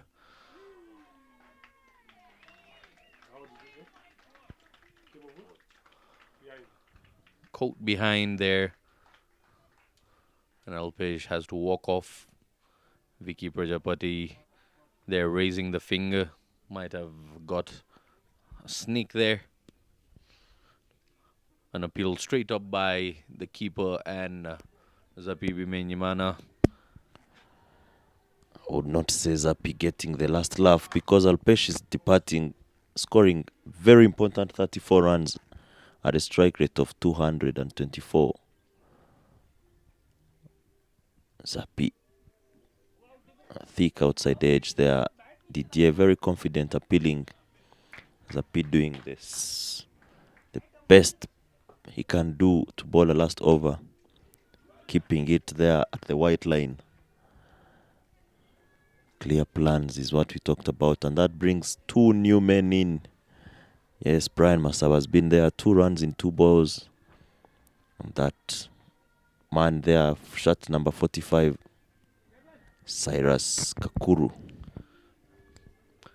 It was a tight call, not amongst the calls that is easy to take care of. It was wideish and full. Alpesh Ramjani not happy with the decision at all. Just pitching fuller there. Be critical to see how that went about. The media team could show that review at some point later on of that wicket. In the air and lands safely. Like I said earlier on here, I would love to, at this point of time, to have bowled to new batters if we don't want to chase they don't want to chase.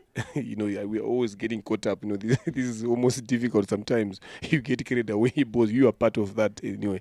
So if they want to chase anything that is less than 200, this is what exactly that has happened. Getting 2 new guys in, get rid of the all set betters again now. That gives you chances of not chasing that 200 that we've been talking about. They've bought very, very well so far, these two, Zapi Bemenyimana and Clinton Rubagumunya, especially these last overs here. So this is very, very important for them. Again, another decent 4 deliveries from the senior bowler in the team there, the big man Maurice Bimenyimana Zapi, only conceding 2 runs so far and a wicket in and 2 deliveries left. So that is something that they've done well. Again, so what I will always say now is each time that you do something that is good, that is something that you tick down also, and make sure that you come back in the next game and do exactly the same thing that you've done, because it has worked for you. You need to make sure that, again, goes big, top edge there. Can Didier get in there? He doesn't have enough quick legs to get there. And they come back for 2 comfortably. But this is lovely. There is no timing whatsoever, and that is trying to go big. Yes, he has to go big. Look, you're on 181 for 5. Obviously, a lot of wickets in hand now. You need to make sure that you finish strong. By finishing strong and going big and hard on the bowlers. And also the bowlers now need to make sure that when they are bowling, where exactly are they bowling? Because you are well aware that these 2 batters are going to go about it. But the good thing, again, for Rwanda is these 2 batters have never been exposed so far in these 4 games to be betting in this situation. So this is something that is new to them, because they've been used to having their top order guys scoring for them. Again, lovely piece of gem there from Zapi to close off the over. Only getting 4 runs and a wicket, that is bonus to him, and he finishes his spell 39 runs after 4 overs. Good finish from him. Again, into the last over again. Here, the captain Clinton Rubagumunya comes in.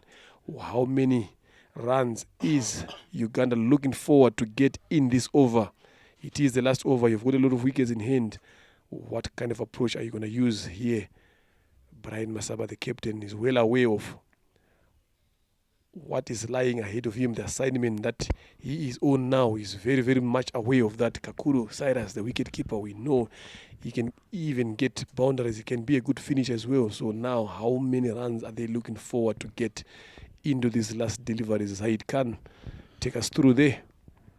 Well, it's the effect of collapse of wickets. The wickets have been tumbling down. Yes, they want to be aggressive, but they're losing the momentum, trying to focus at the end result rather than going through the process where they're supposed to be playing as they have been playing throughout the game. Coming into the final 5 deliveries now, as Clinton Rubagumya starts off with a dot. That 200 might not be possible. Let's wait and see. A little shift in momentum, and that always comes due to the fall of wicket. At this point, if you get someone who has played like Roger Mukasa, 57 balls, 89 runs to his name, he would have loved to see himself carried through the innings. He's done his part, but what do the batters coming in next after him do? That's a role that the other batters have to adjust to. We've got big shoes to fill, big responsibilities to take care of. Uganda 181 for 5. Clinton Rubagumya strangling the back end as we into the final over here. Shimmies down the pitch and has been smashed over covers for a boundary. Valuable runs this for the Ugandan side, making the score very, very competitive.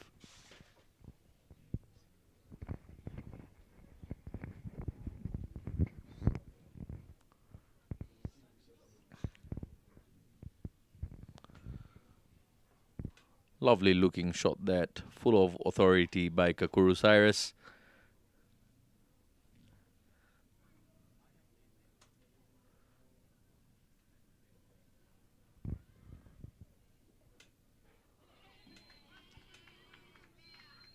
Attacking bowling here by Clinton Rubagumya, trying to go with the body line, attacking the body. And Kakuru Cyrus playing cross-batted this time around, gets it on his body, but they rotate the strike. And that brings Brian Masaba in for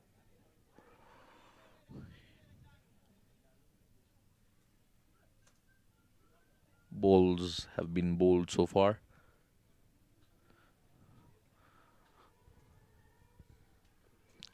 Impressive comeback by the Rwandan skipper. Didn't have a pleasant start to his spell, but at the back end of it. And as I say that, I believe I might have spoken quite too soon. That has been thrashed for the second boundary of the over. Lovely looking shot that. Lovely hands through the ball. And great power behind that shot. 190 comes on board for Team Uganda. For the loss of 5 wickets. Final delivery of the innings. What do we have here?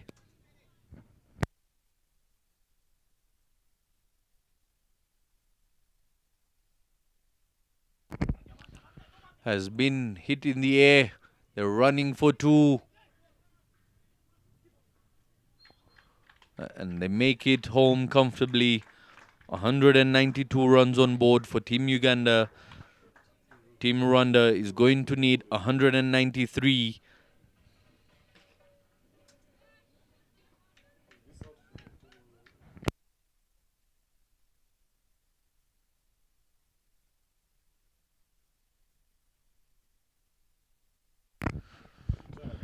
Roger Mukasa here, 89 of 51, 12 boundaries, 3 sixes.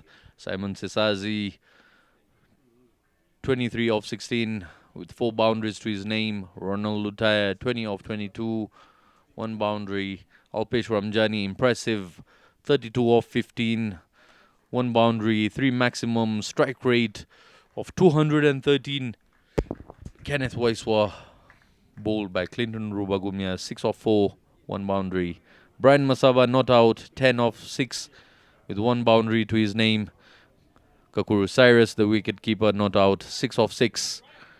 And just 6 extras being bowled by the Rwandan national side. Here we've got the partnership. Roger Mukasa, Simon Sizazi, impressive partnership of 61 of 36 deliveries, contribution of 34 and 23. Roger Mukasa and Ronald Lutaya, impressive partnership once again, 60 of 44 with 38.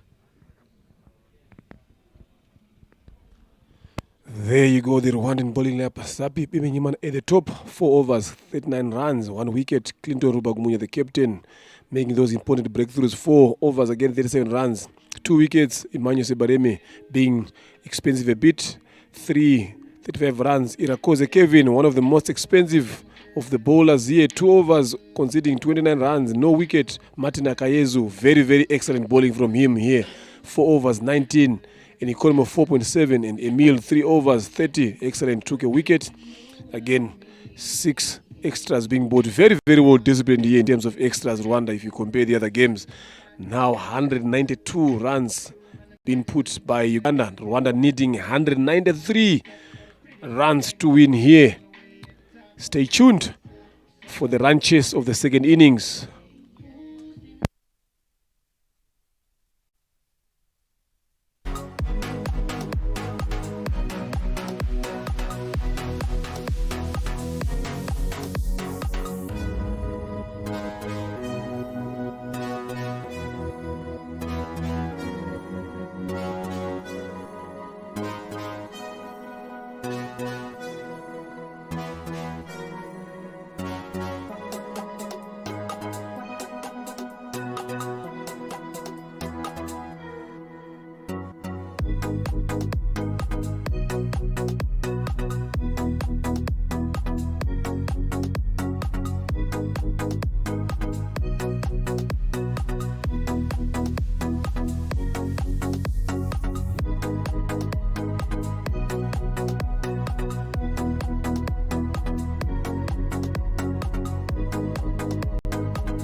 Right, welcome back again here at Gahanga. Ground number 2, the upper one. Those that have been coming to Rwanda for the past year or so, that was the one that had a lot of grass looking like it's not being used, but there it is. The hard work that has been put through by Rwanda Cricket Association to make sure that they have another ground. 3 grounds now so far that Rwanda has got now, all international standard, the one IPRC and these 2 at Gahanga Cricket Stadium, 1 and B. The second half of the games have been taken up there, and the first game to be played there, international cricket to be played on that ground, is between Uganda and Rwanda. And Uganda having lost the toss and being sent by Rwanda to bat, and they've put in 192 runs for the loss of 6 wickets in their allotted 20 overs, and Rwanda need 193 runs to win in 20 overs.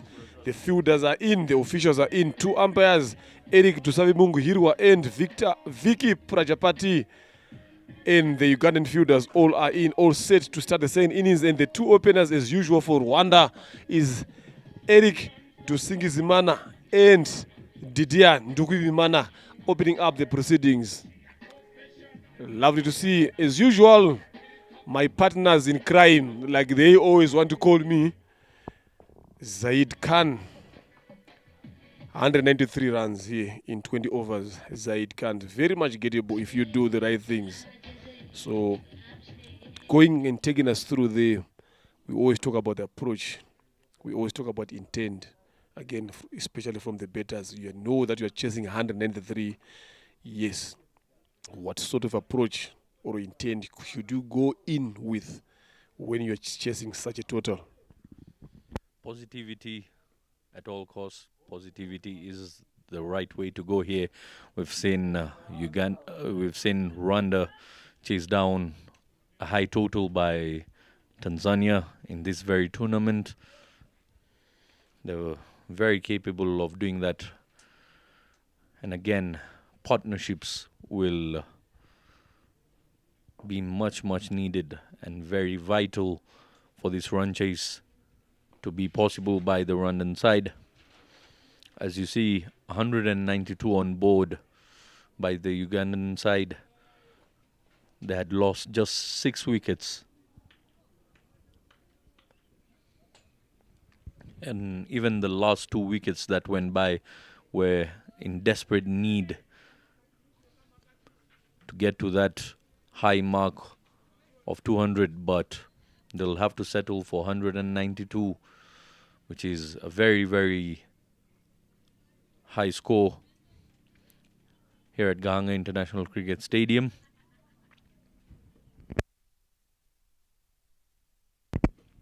Starts off with a scoop shot.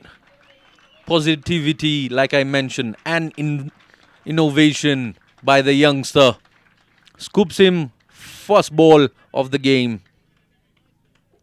First ball of the innings.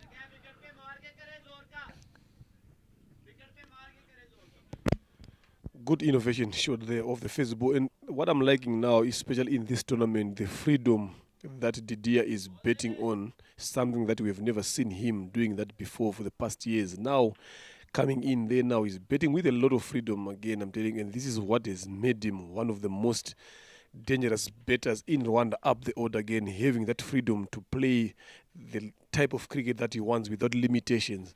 So this is good now. First ball of the run chase goes all the way to the boundary. Innovation.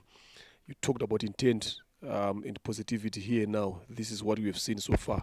The question again goes, how long can he do that?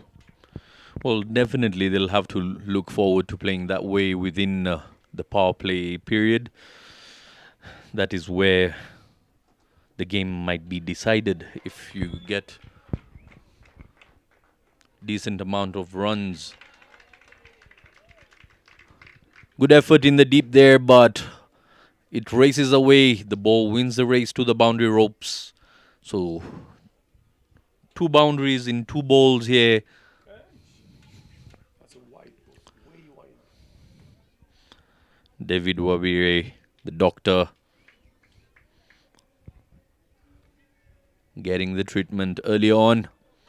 Might be too early to speak, but will be interesting to see if he fights back into this over. Didier and Team Rwanda having a dream start, I might say. Just 1 ball and 9 runs on board. Make that 10.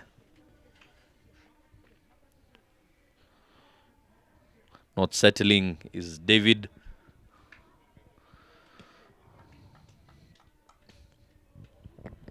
And I think I've been mentioning about the outfield being one of the quickest and hardest between the 2 grounds here. So when we go that again, I think Uganda are at least 30 runs behind from the score that they did manage to put. There we go again. Good comeback from David Wabire. Again, that is the length that we've seen him bowling. The previous game that he's been bowling, and he has been successful in that length again. If he sticks to that again, we've seen the 2 Rwandan openers again struggling to play that sort of a length.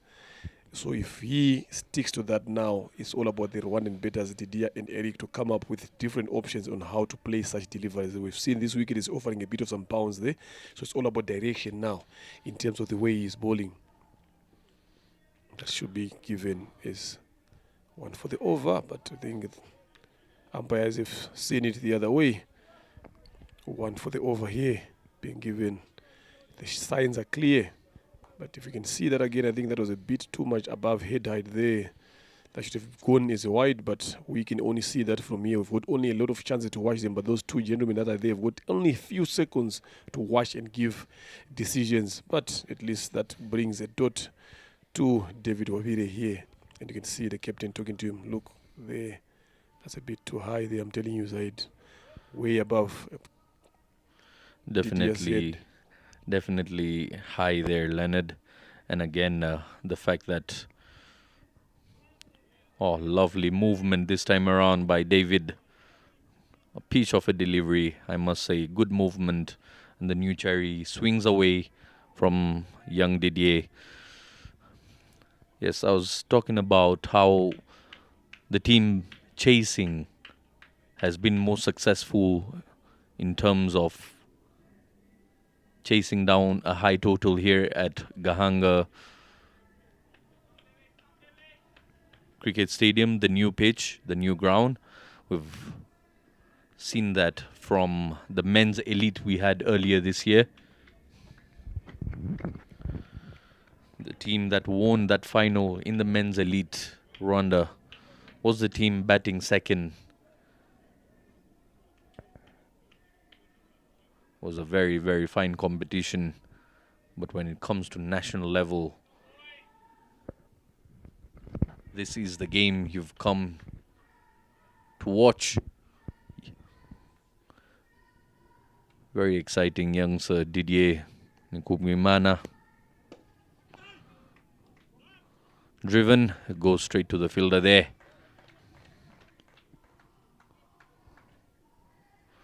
Good over there. A decent over for both sides, I would say. A fair over. 10 runs on board of the very first over here. The equation, as you see on the board, 193 in 114 deliveries. David Wabire making a good comeback after a shaky start to the innings. And again, Gahanga Cricket Stadium tends to get really, really hot in the afternoon. Once that ball gets old, Leonard, the amount of swing will be reduced immensely. Will be coming onto the bat much easier. But you've got to take care of that new cherry first up.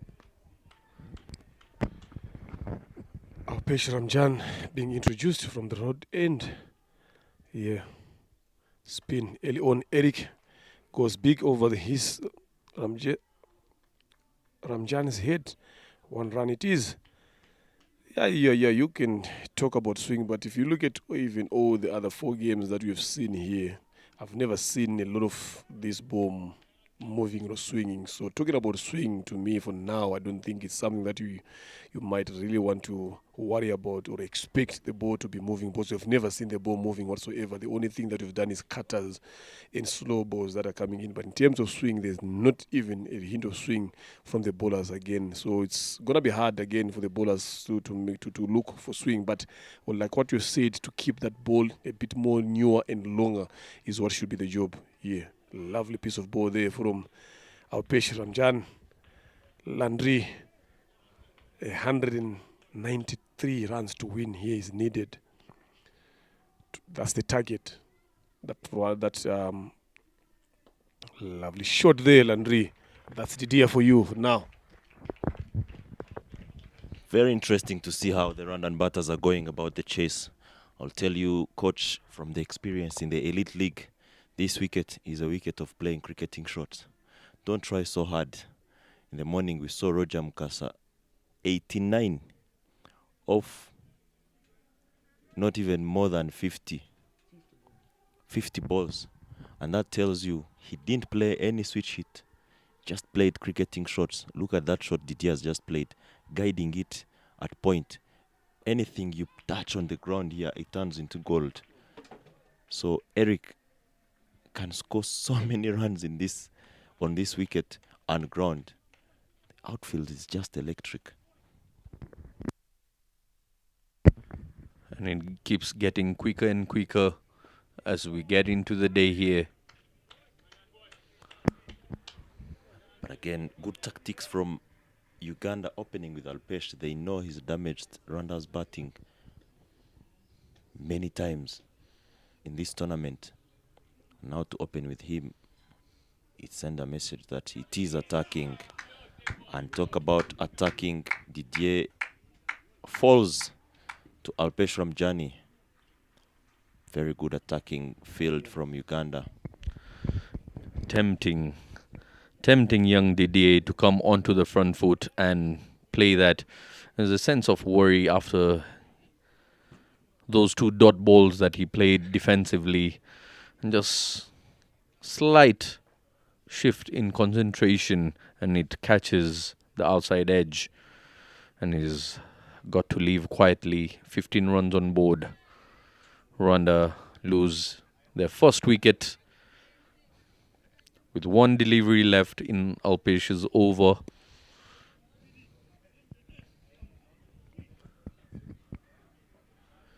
Every wicket that goes by here will now keep adding pressure upon the run chase. Knowing the total is high and losing wickets, how do you cope up with such pressure, Landry?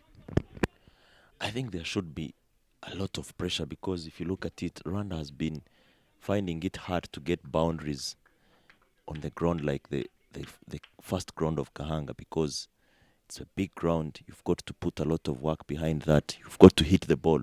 But now coming on this pitch here, anything you hit will be going, and it will need Uganda to do a lot of work in terms of fielding to stop those runs.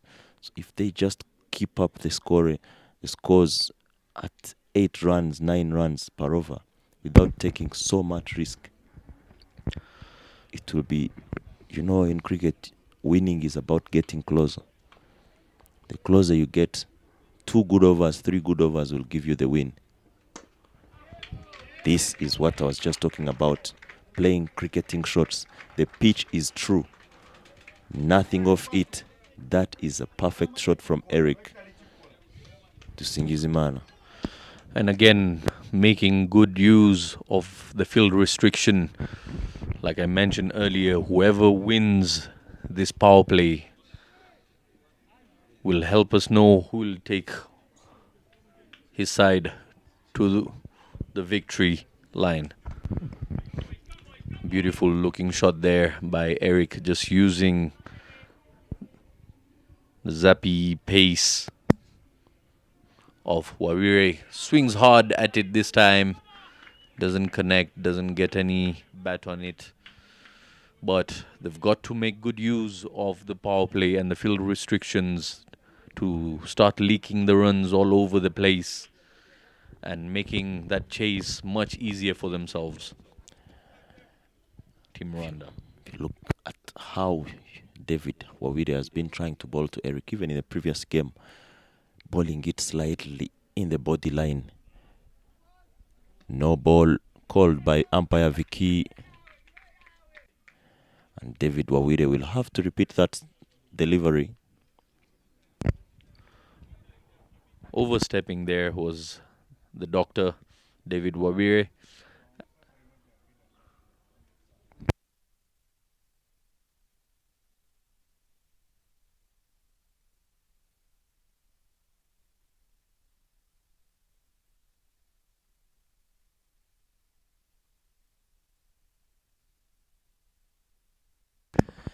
Wawire to bowl a free hit to Eric.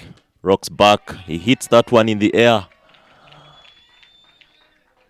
And it is a maximum over the mount. Free hit, given the right treatment, and within no time, Wawire has been hit 21 before he finishes his second over. Look at that. Lovely looking shot there, allowing Big Eric to open up his arms.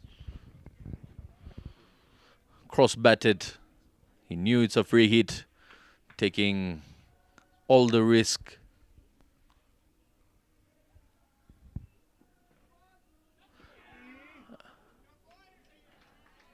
And a no ball yet again.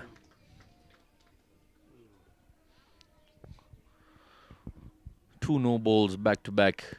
Vicky Prajapati indicating to David he's got to take care of his steppings. Another free hit Another opportunity for Big Eric. He's gone for a maximum last time around. Let's wait and see what can he do with this free hit on offer. Dramatic start to the innings.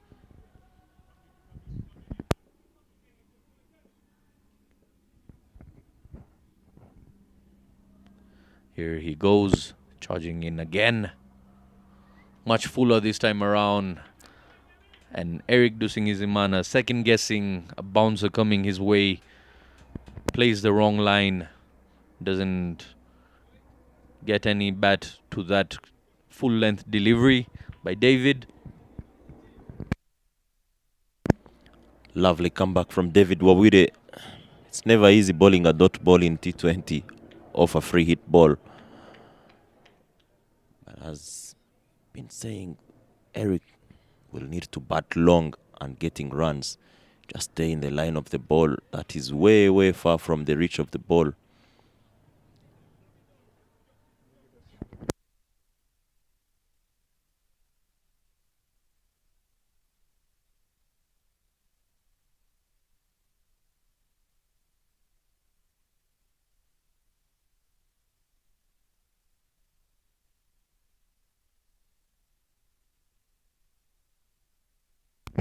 Wilson facing David for the first time.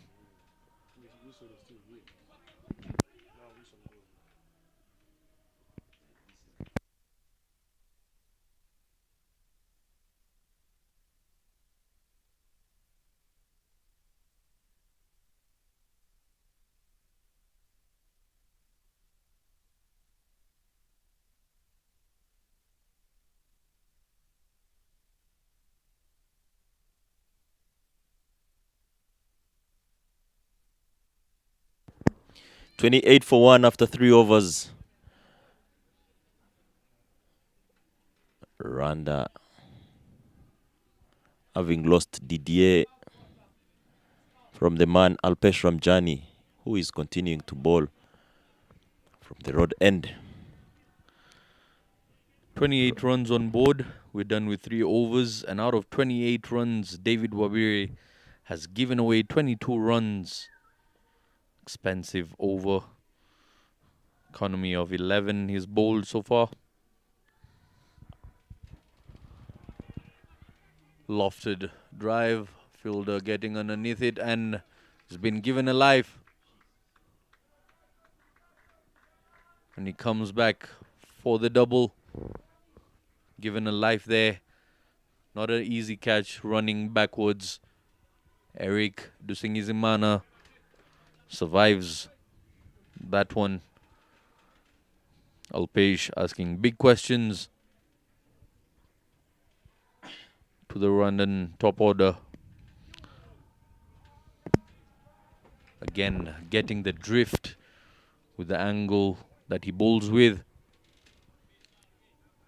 Good bowling by Alpesh Ramjani. He's picked up the only wicket so far. And knocks him over, tries to play across the line. And the second wicket goes down. Alpesh Ramjani bowling the run inside. 2 wickets is picked up. The fall of Eric Dusingizimana. 13 runs he scored off 11 deliveries with 1 6 and 1 boundary to his name.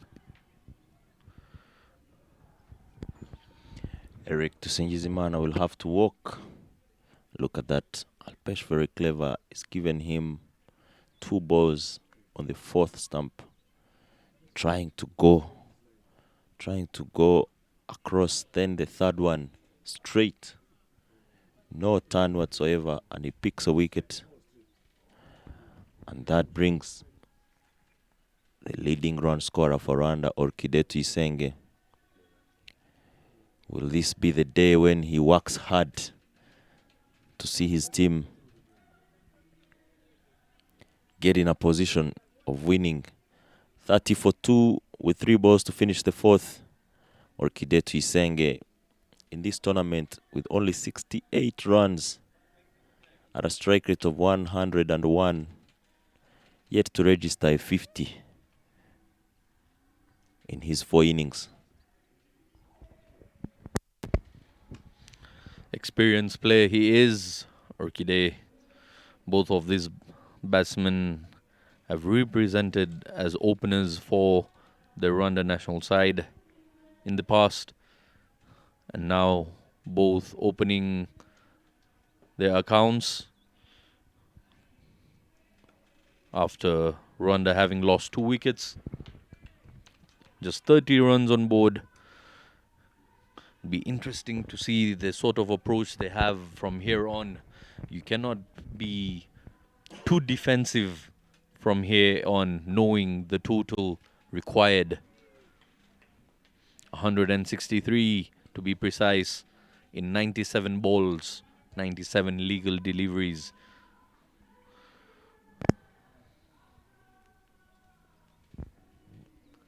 Opesh Ramjani bowling a tight over this time around, doesn't finish it well, finishes off with a boundary. Lovely hands by Orchidee Tuisenge, who opens up his account with a boundary. Beautiful looking shot that was. Beautiful shot from Orchidee to end the 4th, and Rwanda is on 34 for 2. Orchidee didn't quite time that one very hard or even well, but the amount of advantage the batters have on this ground is just immense. As we see a bowling change for Uganda from the Mount End, the game changer of the first day against Rwanda and even Tanzania, Mr. Kenneth Waiswa. 34 for 2 here after 4 overs. Rwanda being on a bit of a big foot here, losing early wickets early on without a lot of runs on the board. Both of the dismissals is something that you could have changed and controlled is better. The thinking behind that again, but now I've seen Orchidee Tuisenge comes in. Of this game that he has been playing again, these 4 games, every first ball that he faces, he always goes for the forward defense. I don't know if it's something that he fancies liking, whether the ball is there to be hit or not, he just goes for the block. But now, needing 159 runs in 96 deliveries, you need to make sure that you open up your arms. You need to make sure that you get behind the ball, look for those gaps. Like Landry have said, if you play cricket shots on this ground, you will receive the highest price that you're looking for. So this is what these 2 batters should be thinking now. A chance there almost offered by Wilson, just trying to go for that ramp shot over the slip, but the slip was not even tall enough to catch that. And they managed to rotate strike and get that easy single. Again, if you look at Wilson, he's so much relaxed the way he goes about his betting. Again, we are yet to see him putting runs on the board for his team. Again, same with Orchidee. He's on highest so far is on 36. You need to make sure that he puts more runs than that if he wants to at least get closer to this 192 that has been put on the board. Very well said. The ground here favoring everything for the batters. Just need to play cricketing shots, and this is the game where people like Wilson, very technically correct, people like Oscar Manishimwe, Clinton, who loves placing the ball, usually they need to work hard to place the ball and take those twos and find boundaries. But now on this ground, anything you place, the fielders have no chance of chasing. Just be collecting the boundaries. So now it is time to do that. Kenneth Waiswa coming to bowl in the power play. It has not been very good for him in the power play, bowling in the power play. But he's finding the right length for different batters. Orchidee has struggled in the past to play short balls pitched outside off stump. I mean, it's just the movement there, Landry, of Orchidee. If you look at that shot, he was not even anywhere closer in line with the ball, not getting his body behind to allow him to hit the ball where he wants. He's always moving away from the ball, expecting the ball to be bowled straight to him. But Waiswa, being the cleverest, is bowling a bit more wider to him. So it's something that he needs to understand and come up with a plan.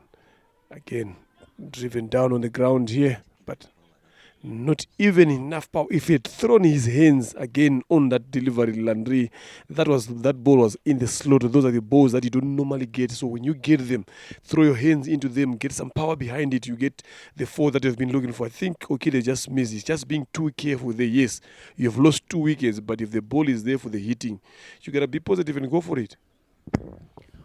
Positive is the only way for the batters in T20s. A game of boundaries and a game of intensity. You've got to run hard. We saw in the first innings the way Roger was running very hard with Alpesh and Simon Sesazi. Kenneth creates another chance, and Roger Mukasa picks a beautiful catch, running catch. And Wilson is the second victim of Roger. Roger being the top man in the game here. Game changer with the bat and in the field. But if you look at that Kenneth Wise was over, the first deliver that he bought to Wilson, he tries to go for that rim shot, dropped by the same fielder who caught him just now. You're all about asking yourself now, what plan did Wilson have? Look at that. Yes, you moved down the wicket, but you moving down the wicket and going for the block. You understand? So you don't understand why you have risked yourself moving down the wicket and you looking to block the ball. Why could you not just wait for the ball to come to you and block it? Now look, this is what happened. So the plan now from Wilson, even those other 4, this is the 5th game that he has played. I didn't even see any plan whatsoever from Wilson in terms of scoring runs. He doesn't have that intent in terms of scoring runs. So, and him betting up the order again, coming at number 3, a crucial position in any team again. That position is very, very crucial. You want someone who come and rebuild the innings, someone who gives you boundaries when you need them, someone who gets a partnership going on with a guy that has been there. But he has never done that for the past 5 games. Then you don't understand now what role is he playing in that top 3 that he has been betting on now. So it's something that he himself, again, needs to understand and come up with quick fixes and quick solutions if you want to keep his position into this squad.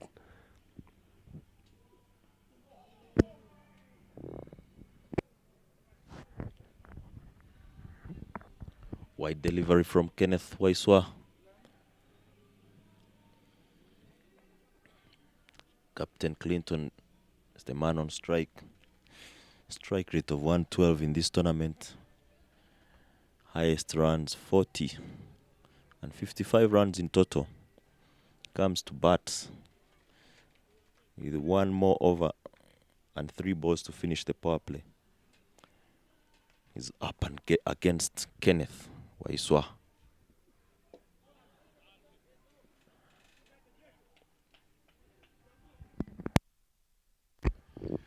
Five overs gone here, 38 for 3.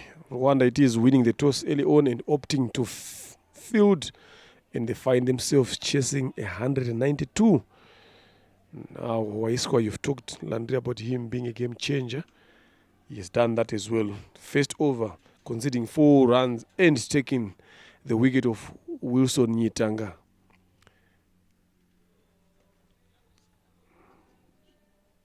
Again, sorry, I'd said I'd ended that over early. Still, there was a delivery left, but still didn't make any difference. But there's nothing that has changed. This becomes a dot.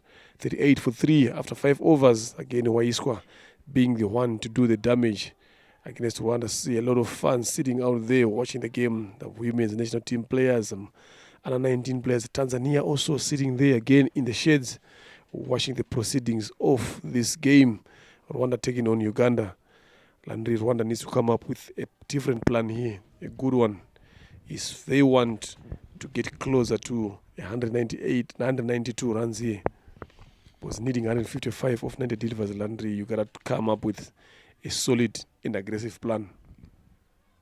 I'll tell you, Leonard, the plan is 1. Alpesh Ramjani, try as much as you can and don't give him a wicket. Play on the offside. Wait for that straight one, the wicket-taking ball for him. And the rest of the bowlers, just play cricket. But play cricketing shots. This ground is full of runs. Look at the field adjustment there. He's taken the mid wicket off to the gully there. Understand? So he knows that he's in top of his bowling here, Alpesh Ramjan.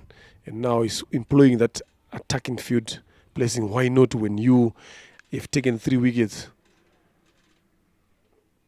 Use of the feet goes up and over, mid off. It goes for 4. This is what you want to see more. It went straight to the road there. Fast ball to cross the road. Comes from Orchide. Little shimmy down the line. Not enough connection. No big connections, but enough to cross the boundary. And what he just made sure in that shot, he just made sure that he clears that mid-off. And exactly he knows the moment it passes that mid-off, it's going to go to the boundary. Again, goes for the sweep. Lovely shot there. Placement to the left side of the fielder 8. Yes, the fielder 8.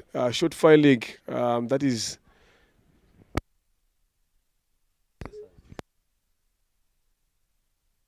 That is Henry Senyondo there.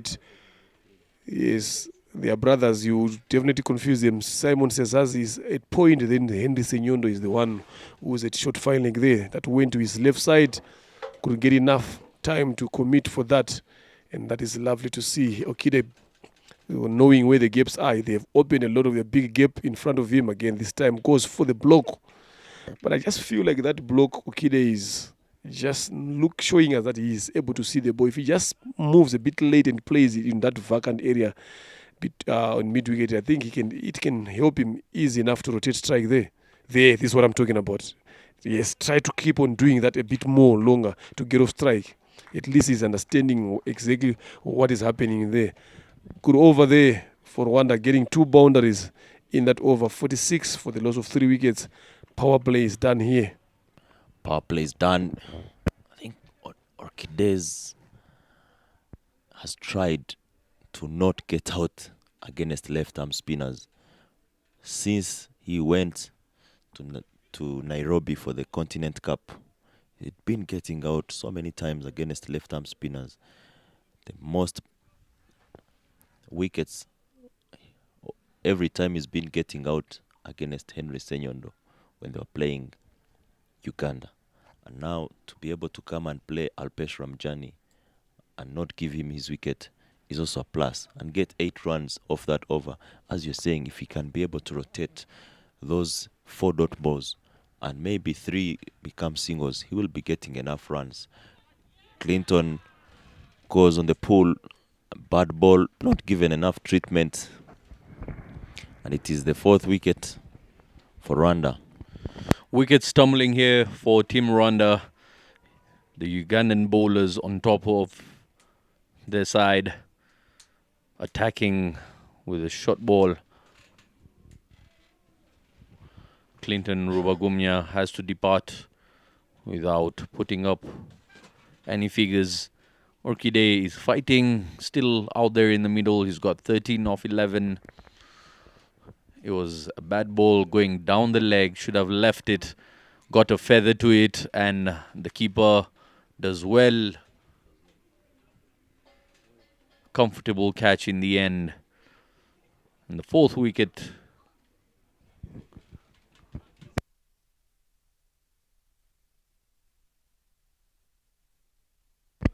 Fourth wicket goes down for Team Rwanda.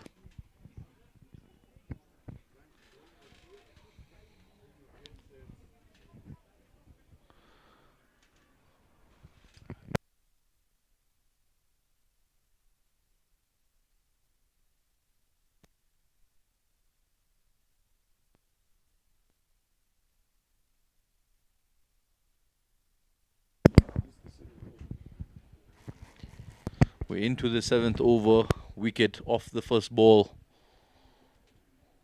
The captain has departed.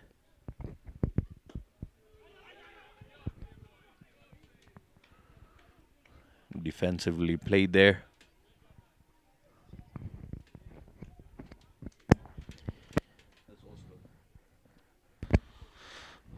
Oscar Manishimwe on strike, replacing Clinton. Oscar, another good batter who has got runs in this tournament. This is his chance to build something, and he can easily get that. He has all the cricketing shots. Sometimes plays aggressively. He will need to do some work. Short ball from Kenny.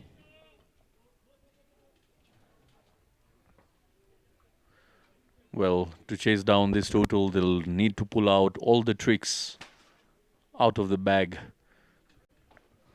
The fall of wickets has been quite frequent here.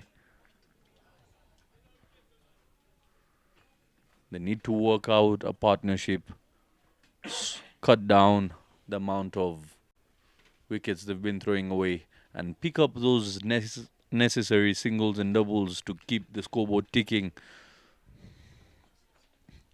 Because of recent, this time around, bowls are wide, losing his line is Kenneth Waiswa. Big questions the Ugandan bowlers are asking to the Rwandan side.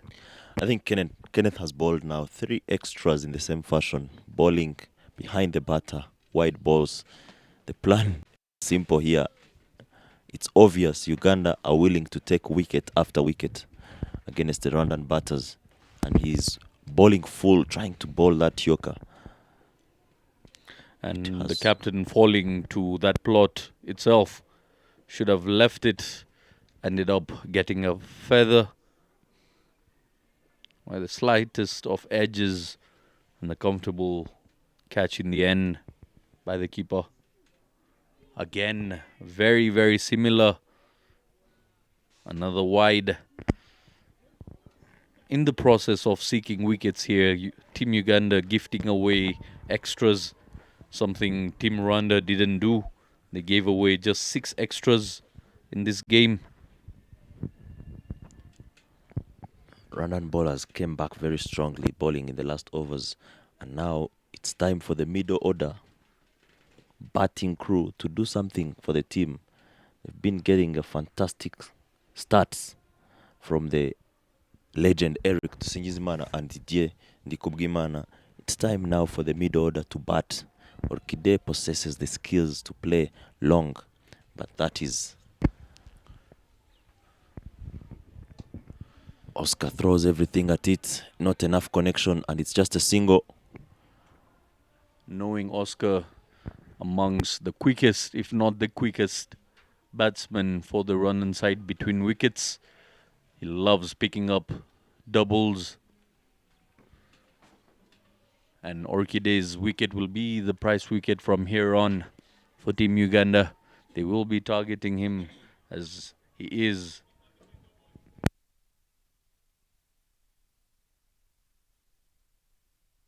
the highest scorer for Team Rwanda. Orchidea Tuisenge, lots of experience with him. Flat bats it past the bowler, but there is protection in the deep. We'll get just a single out of that. Hurries onto the shot there, not placing it. There was power, but no placement behind that. We'll have to settle for just a single. If you look at that shot, he tried to overhit the ball, playing a pull shot that goes back to the bowler. Oscar now on strike. They too need to break the shackles.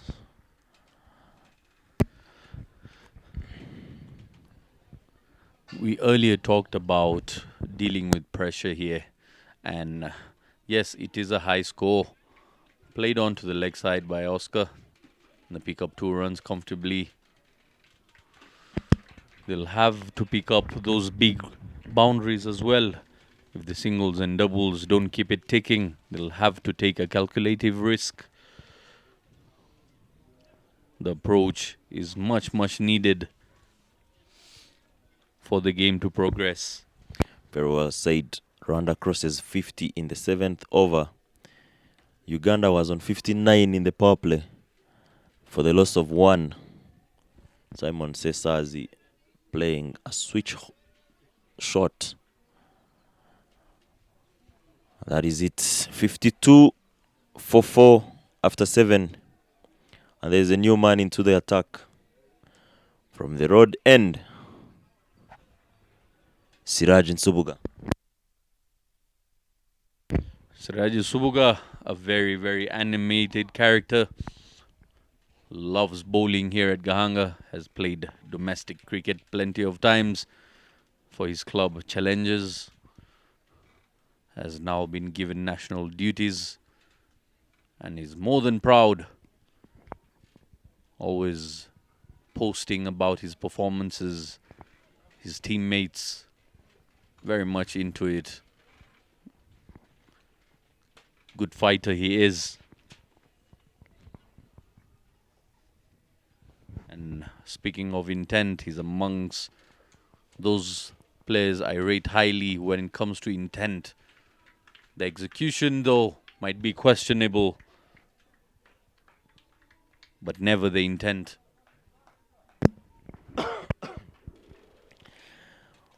Orchide placing that one to get 2 runs.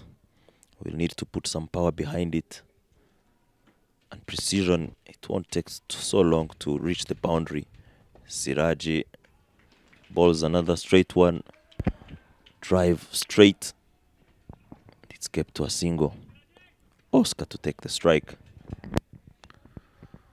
The field has been spread and they'll need to search for those boundaries, find the gaps and keep the bowlers and the fielders on their toes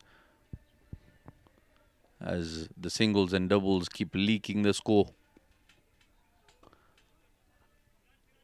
Dot ball there by Nsubuga Siraj. He's bowled well so far.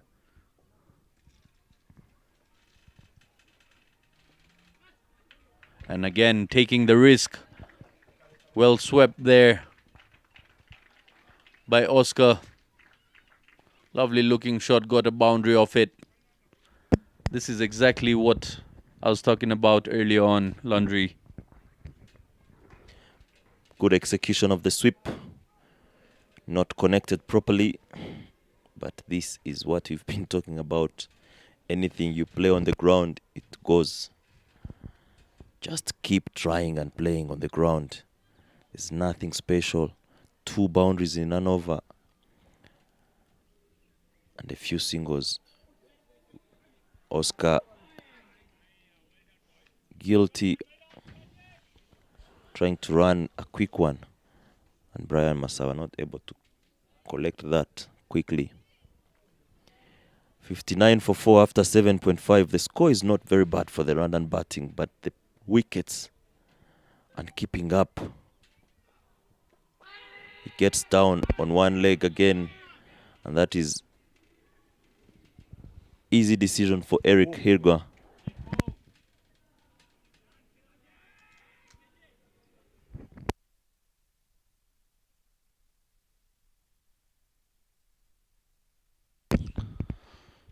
Oscar Manishimwe has to depart for 7 off 7. He didn't spend long there. Nsubuga Siraj picks up his first wicket. Here we have it on replay. Was pitching full onto the stumps. An easy decision in the end for the official. He's got to walk to the dugout. Half of the side back into the dugout for the score of 59. We're done with 8 overs here. Team Uganda having a firmer grip against the opposition side, the home side here.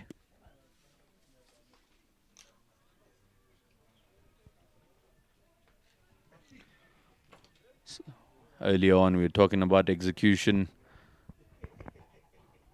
the partnerships, and the thought process behind the run chase hasn't been executed well. With the fall of that wicket, we've got the big man Kevin Irakoze out there in the middle. He's been having an impressive tournament. with the bat in hand. Not so much with what he's known for, the ball, but remarkable figures with the bat in hand.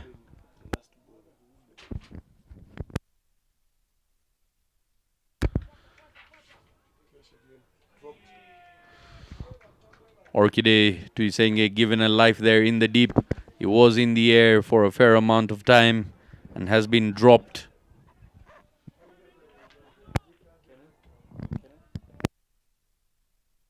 Ronald Lutaya dropping that catch. Henry Senyundo coming from the mount end.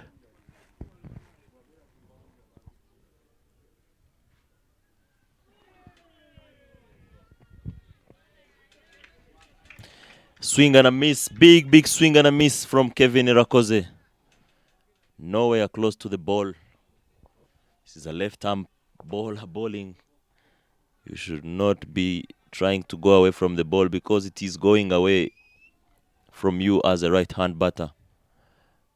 Pace off from Henry. Kevin, you have yourself to blame, no one else.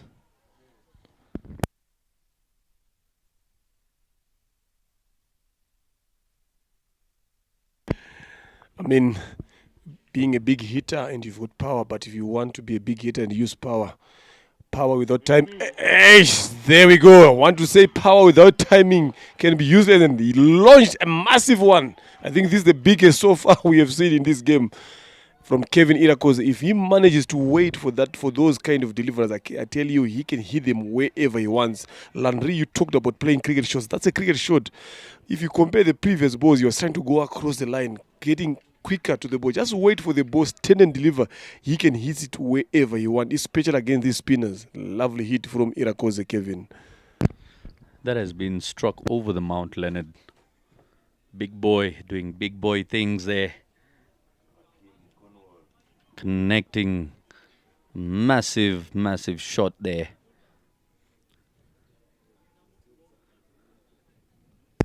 A couple of those hits here, 3 or 4, changes everything. It also brings confidence to the Rwandan dugouts and the Rwandan batters. So I will keep on asking the same question now. How long is he going to keep on going that? I would want to see him waiting for that ball, going through the line of the shot, not trying to go across. Yes, we know he can be strong at deep mid-wicket, but we talked about straight bounders being the shortest in this ground. Look at that massive 6 way to win. So it's just a matter of him waiting, keep that head still, give yourself enough balance to hit the ball wherever you want. If you're clearing that front leg again, you got to make sure that your head and your hands are closer to the ball.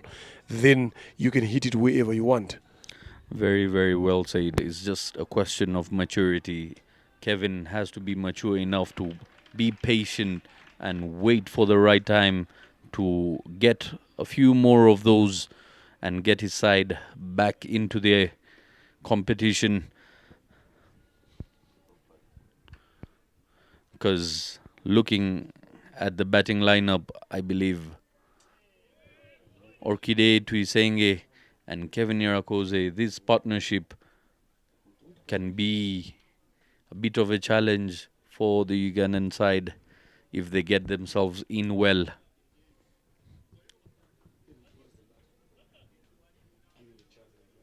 .67 for the loss of 5 wickets. We're done here with 9 overs. Apart from that maximum of Henry, he's bowled really well in that over, just giving away 8 runs. Decent in a run chase, I'd say.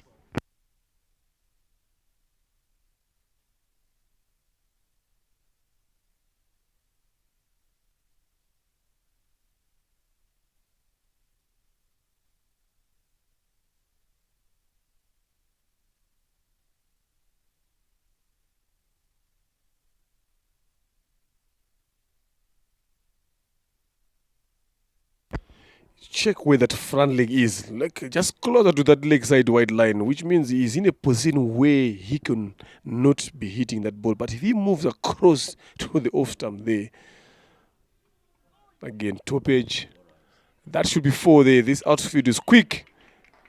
That should be 4 there. Again, mistimed, but runs are runs as they come in. Rwanda will be smiling there.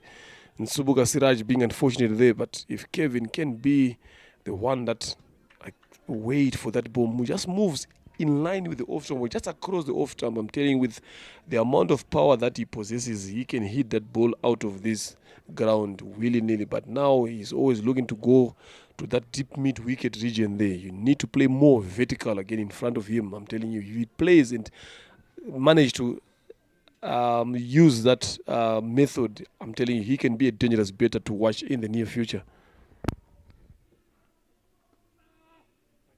Check at that front leg there, Zaid. That's what I'm talking about. Look where that front leg is there. Absolutely. You're not in any position to hit the ball anyway. The foot moving across long way and in the air. It has been dropped and will race away to the boundary. He'll need to play.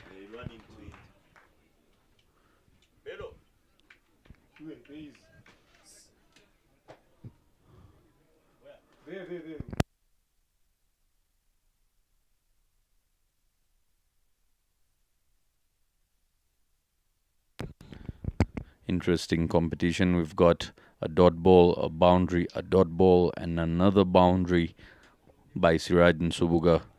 Knowing the amount of variations he's got, it'll be nice to see how Kevin Irakoze plays him in this over. So far, he's on 15 of 8 deliveries. He needs to hang in there and make good use of his time on the pitch alongside his partner. In the air, and a catch comfortably taken.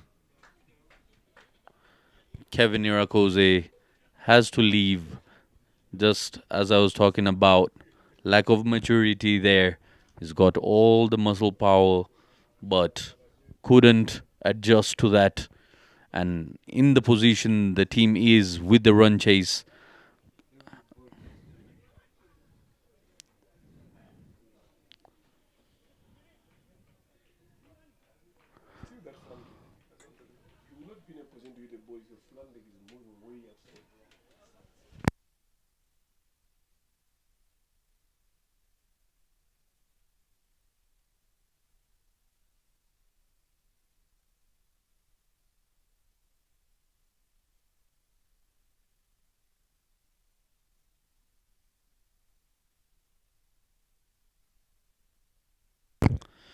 with the fall of that wicket, we've got Emmanuel Severeme now joining Orchide Tuisenge.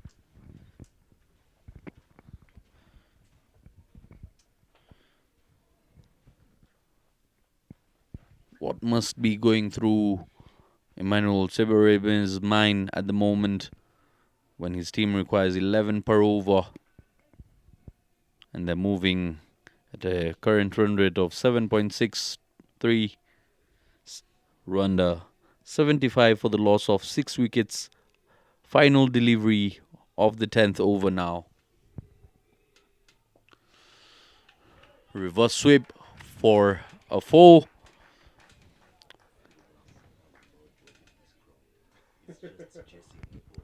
Very, very good start by Emmanuel. Landry is saying if fielders have got no job in this ground, their job is just go and pick the ball outside. And true, that is indeed, because this field is electric. The moment it just passes you, you don't need to waste your energy chasing it. You need to just go and pick it up and bring it in. That is what the bettors should also realize when you're betting. Just find those gaps.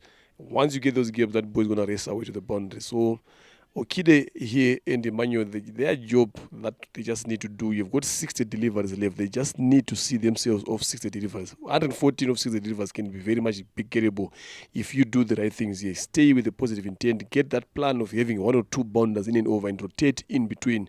Things like that. Use of the feet goes big, and that is also big as well. That is also big. Again, maximum from Okire to Isenge. This is what I'm talking about. They are targeting Henry Senyondo here. We saw Kevin again the other time, the previous over again. Look at the use of the feet. This is what I'm talking about there, Zaid. If you get closer to the ball, you've got enough time to allow the ball to come through the shot and hit the ball where you want. If you compare Kevin now, that was not clearing the leg. After missing the ball, you can hear him shouting at himself in frustration because he knew that he has done the wrong thing. But now look at Okida. The difference is, he again, use of the feet, goes big and straight. Again, 6 on top into the banana plantation. Again, 2 sixes in a row there. Okida Tuisenge is tired. He's seen the other end collapsing. Now he's taking matters into his own hands. And this is what you want. Landry has been preaching about playing cricket shots. This is the evidence of playing cricket shots here. Again, look at that. Lovely. The plan is clear, and that's what you want from your bettors, coming up with a clear plan and implementing the plan. Once you do that, you're bigging yourself up, and that plan is going to work. Lovely, lovely use of the feet there, and just whips it onto the leg side for a maximum. Back-to-back maximums at the moment for Orchidea. It's just a ray of hope he's giving to the Rwanda side with those maximums and trying to bring his side back into the competition. Well played there, watchfully played under his eyes defensively. And that's the first dot ball of the over. Henry Senyondo has given away 20 runs without picking up any wicket. He's into his second. Tries to use his feet once again, but not in the right area. So has to adjust to the pitch of the ball and plays it watchfully yet again. Good comeback by Henry after being dispatched for 12 runs the first 2 balls. Sweeps onto the leg side. There is protection there. They'll settle for a single here. Good adjustment in the end by Orchidea Tuisenge.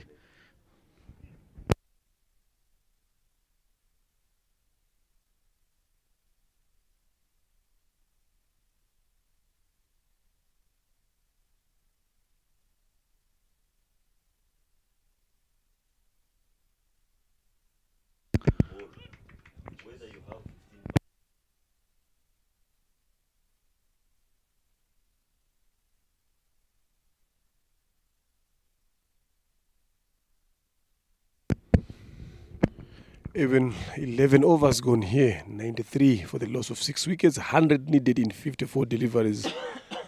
A lot of work to be done here for these 2 batters, Emmanuel Seberema and Okida Tuisenge. If Okida continues with this momentum, Landry, I think he can get his team closer to winning this game here. It's just about getting closer. The result, we never take care of them. It's about the process. Take care of the process. The result will come. I'll tell you, as much as they have lost 6 wickets, it's possible. Sebareme gives a chance. Quarter is the call, and quarter it is. It's taken by the captain himself, Brian Masaba. No need of attacking shots on this ground. Just wait for the ball and play it on merit. And that is it. 7 wickets for Rwanda. Manuel Sebareme leaves only scoring 5 runs in 2 balls. And that is the end of it. Introduction of Martin Akayezu.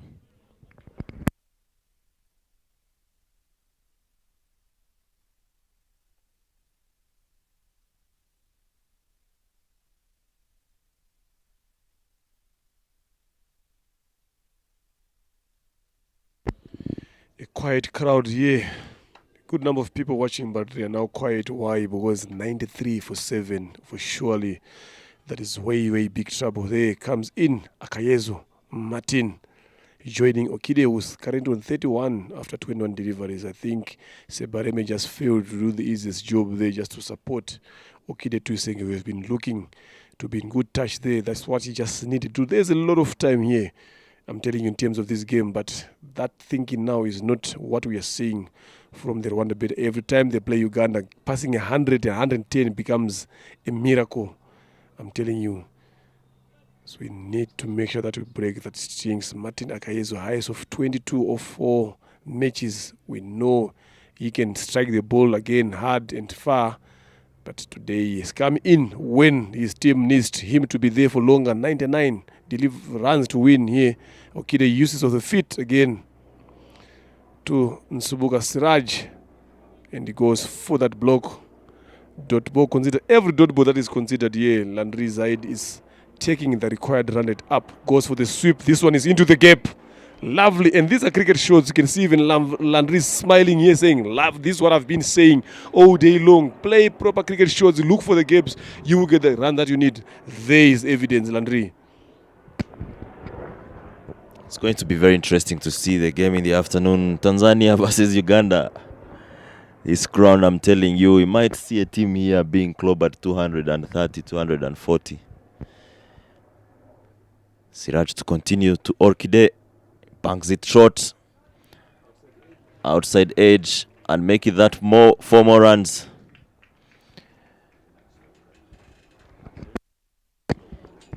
Very hard to stop runs here. I'm telling you, the fielders.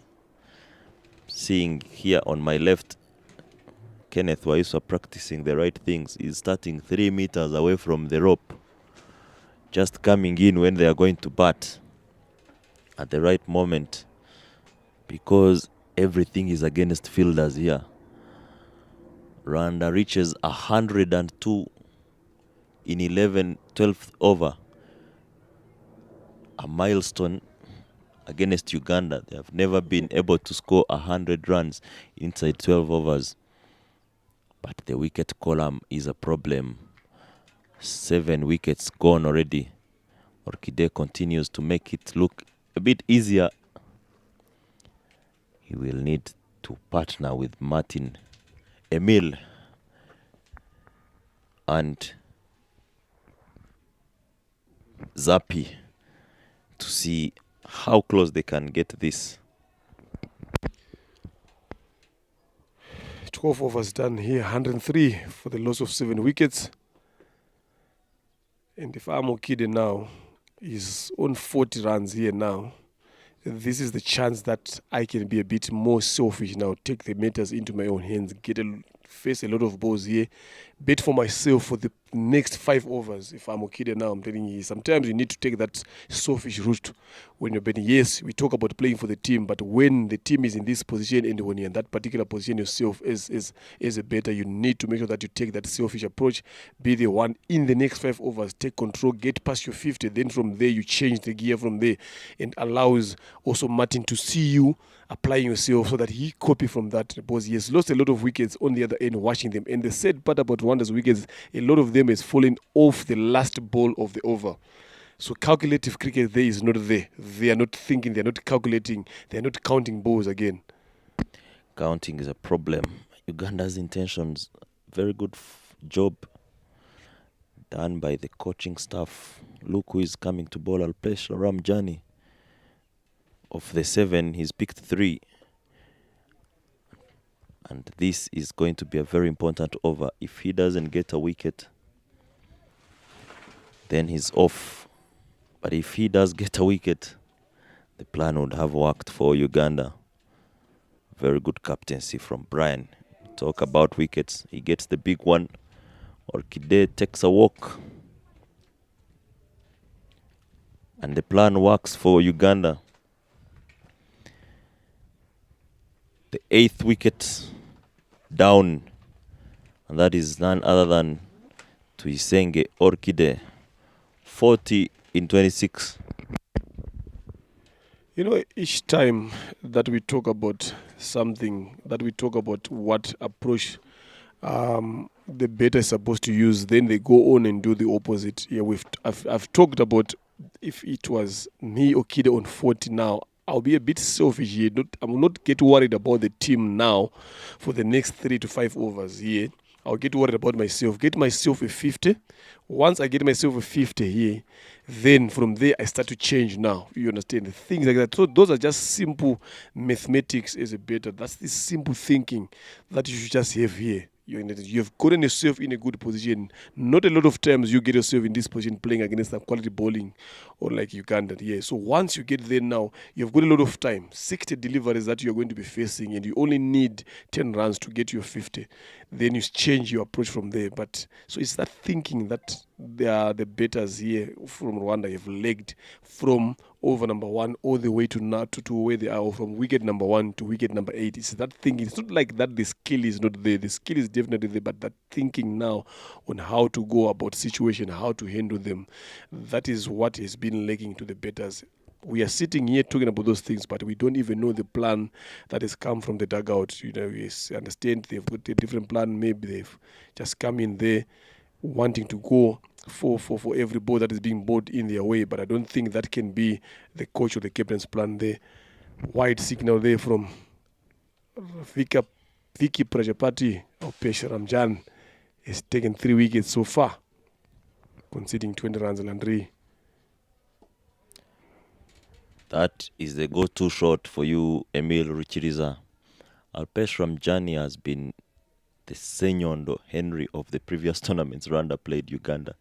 He's been getting wickets. This is his second game against Rwanda. And he's picked 7 wickets in those 2 matches, with 2 balls to go to finish his spell. And if you look at how many runs he's been hit, last time it was 3.9 per over. Today it's something close to 5, but he's picked very important wickets. And now, as you always say, if it was you on the crease there, Emil Richiris and Martin should just enjoy the 7 overs. Not every day you get to see number 8 and 9 batting last 7 overs. And that is it. Alpesh finishes and he's done what the captain has asked him to do. Give me this wicket. And he's given it to him. With only 2 wickets to go,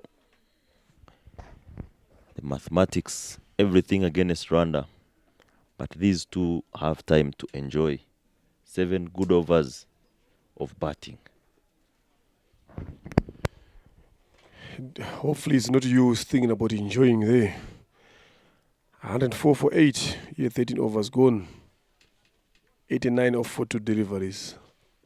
Very, very much achievable there if they do exactly what you're talking about. And then going there again, if you are in comparison of the 2 fielding sides here, Uganda, the fielding, top class. Yes, they've let in a couple of chances again, but if you look at their ground fielding, it has been excellent. You understand? But if you look at Rwanda's fielding again, they look like Rwanda are the visiting team. Yeah. When they are the one that are at home, these are their resources. Look at that beauty of a ball from Henry Senyondo there and squaring off Martin Akayezu. He had no clue whatsoever to play that delivery. And a couple of these, when you see one of these 2 guys walking back to the dugout and sit there, use of the feet, I'm telling you, look how easy. Landry, I think you can talk about this Martin Akaye's dismissal here. No clue whatsoever. Caught in shambles, not sure whether to go forward or stay back. Wanted to step down. Martin has not had a good outing in this tournament in terms of batting. Look at that low back lift. He just plays it back to Pascal Murungi. Easiest of the catches. And that brings shot number 47 for Rwanda. Last wicket of the day. Zapi Bimenyimana.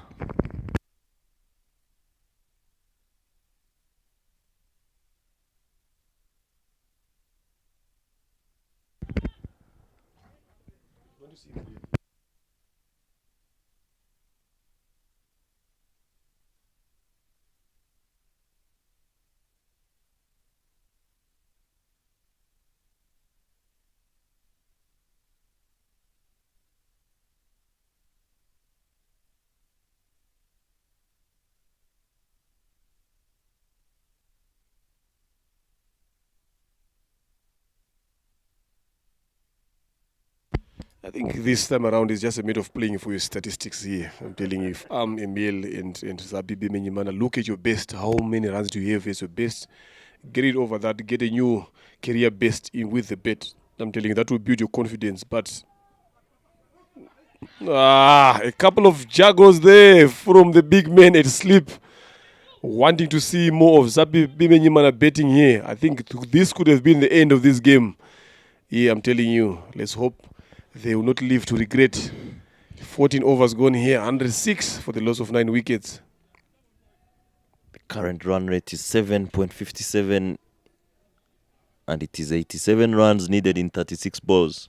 Coach Leonard here calling a spade a spade. I said the two batters should try to enjoy, and you bring it out here saying just bat for yourself. Yes, definitely. You gotta bet for yourself here. There's no way these two batters can get those 87 runs needed here with the situation that they're in, and we know they are not known for betting. So this is the best time for them. Just play for yourself, enjoy your betting.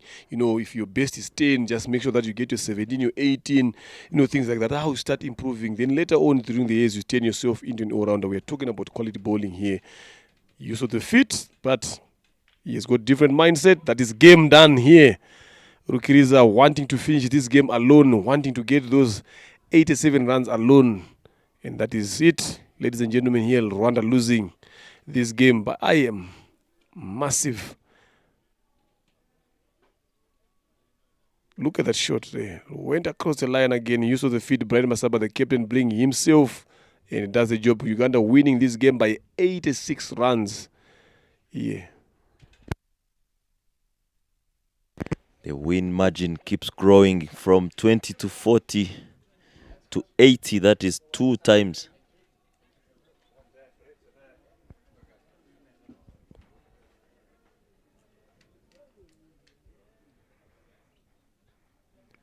The scorecard there, Onreal Kide with 40 runs in 27 balls. Eric departing early, 13 in 12. The rest of the guys, Kevin Irako's a quick 15 in 9. Not good enough to see the team win. 14 overs, 0.1 is what Rwanda plays in this particular fixture. Bowling scorecard, David Bowide starting off not very well. 2 overs went for 11. But the man to talk about there is Alpesh Ramjani picking 3 crucial wickets, and Siraj Subuga coming back and picking 3 wickets.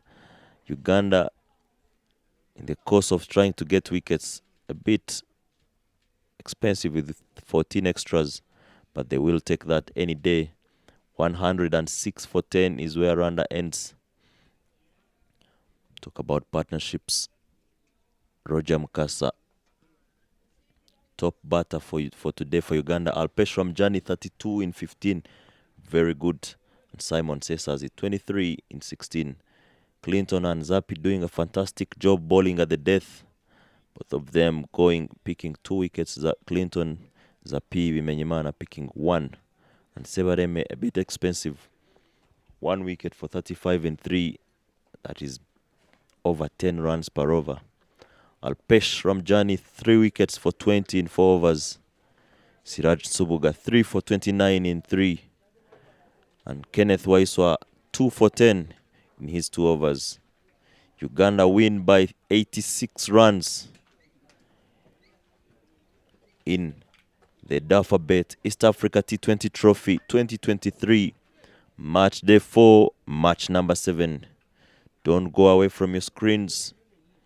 You will be coming back shortly for the post-match presentation to be done by my fellow commentator, Leonard Namburo.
Here, ladies and gentlemen, welcome again to match day 4, where Uganda take on Rwanda, and Rwanda winning the toss and electing to bat first, and Uganda managing to put 192 for 6 wickets and winning this game by 86 runs. Congratulations to Uganda. And Clinton, the losing captain. Right, hard luck every game again, Clinton. I think every game that you play, we always talk about lesson being learned. Uganda seems to be getting better and better, and you guys seems to be getting worse and worse. What can be things that you guys would need to learn going forward throughout this tournament? Yeah, I don't think we are getting worse. The results might show that, but I think we've decided to have an approach in how we play. And if we are to ever beat these sides, we can't go out there to play the overs. I know it looks bad that there are some of us left, but we want to play and say that we are still in there and have a chance to win. And there's only one way to go hard. Some days you, of course, get bowled out cheaply. Other days, you chase 180 or 200. When you guys failed to get a good start from Didier and Eric, the middle order is not seeming up to come and play their roles. What can be things that need to be fixed around the middle order? Yeah, that could be the main focus really, and the main issue, I'd say, the middle order. What do we do when the openers don't give us a good start? Do we also come in and try and attack, or maybe try and consolidate? So one or two of us probably is where we need to sit and reassess. Okay, thank you very much. The winning captain, Brian. We'll still keep on getting tired of saying congratulations every time. Congratulations once again. You guys seems to be getting better as each game comes in. Having lost the toss and you guys were sent into bed and you wanted to also have a ball first. Now going into the second game now, your 192 that you guys have put, is that going to change your minds? No, I mean, the approach will be the same. We'll still ask guys to come out here and be positive. We're not quite sure what a good score would be on this wicket. We'd never played on it, but I thought we did well to get to 192. Roger batted brilliantly, gave us a good foundation. And, we'll look to be consistent again in the afternoon and, try and come and get a big score. Thank you very much. I'll let you off to go there. You've got another game. Well done. And for the player of the match for today's game again is a guy who scored 89 of 51 deliveries, Mukasa Roger.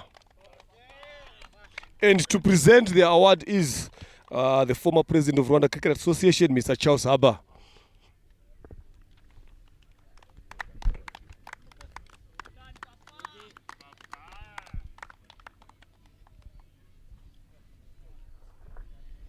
Congratulations again, Roger. We have been talking about you always falling in the 40s and 40s, and we talked about you converting today, and today you've converted. Talk us through your betting. It was off yesterday. What was your plan? The plan was just simple. We talked about in the morning, me and coach, after seeing the wicket. Coach just told me just to keep the shape, and if I cross the 30, so I have to take the team up to the end. Definitely you did that, and you managed guys to score 192. Well done. Congratulations for you and your team. Thank you. Thank you very much. That is it, ladies and gentlemen, for the post-match presentation. Again, Uganda is going to be playing Tanzania in the afternoon, so catch us soon.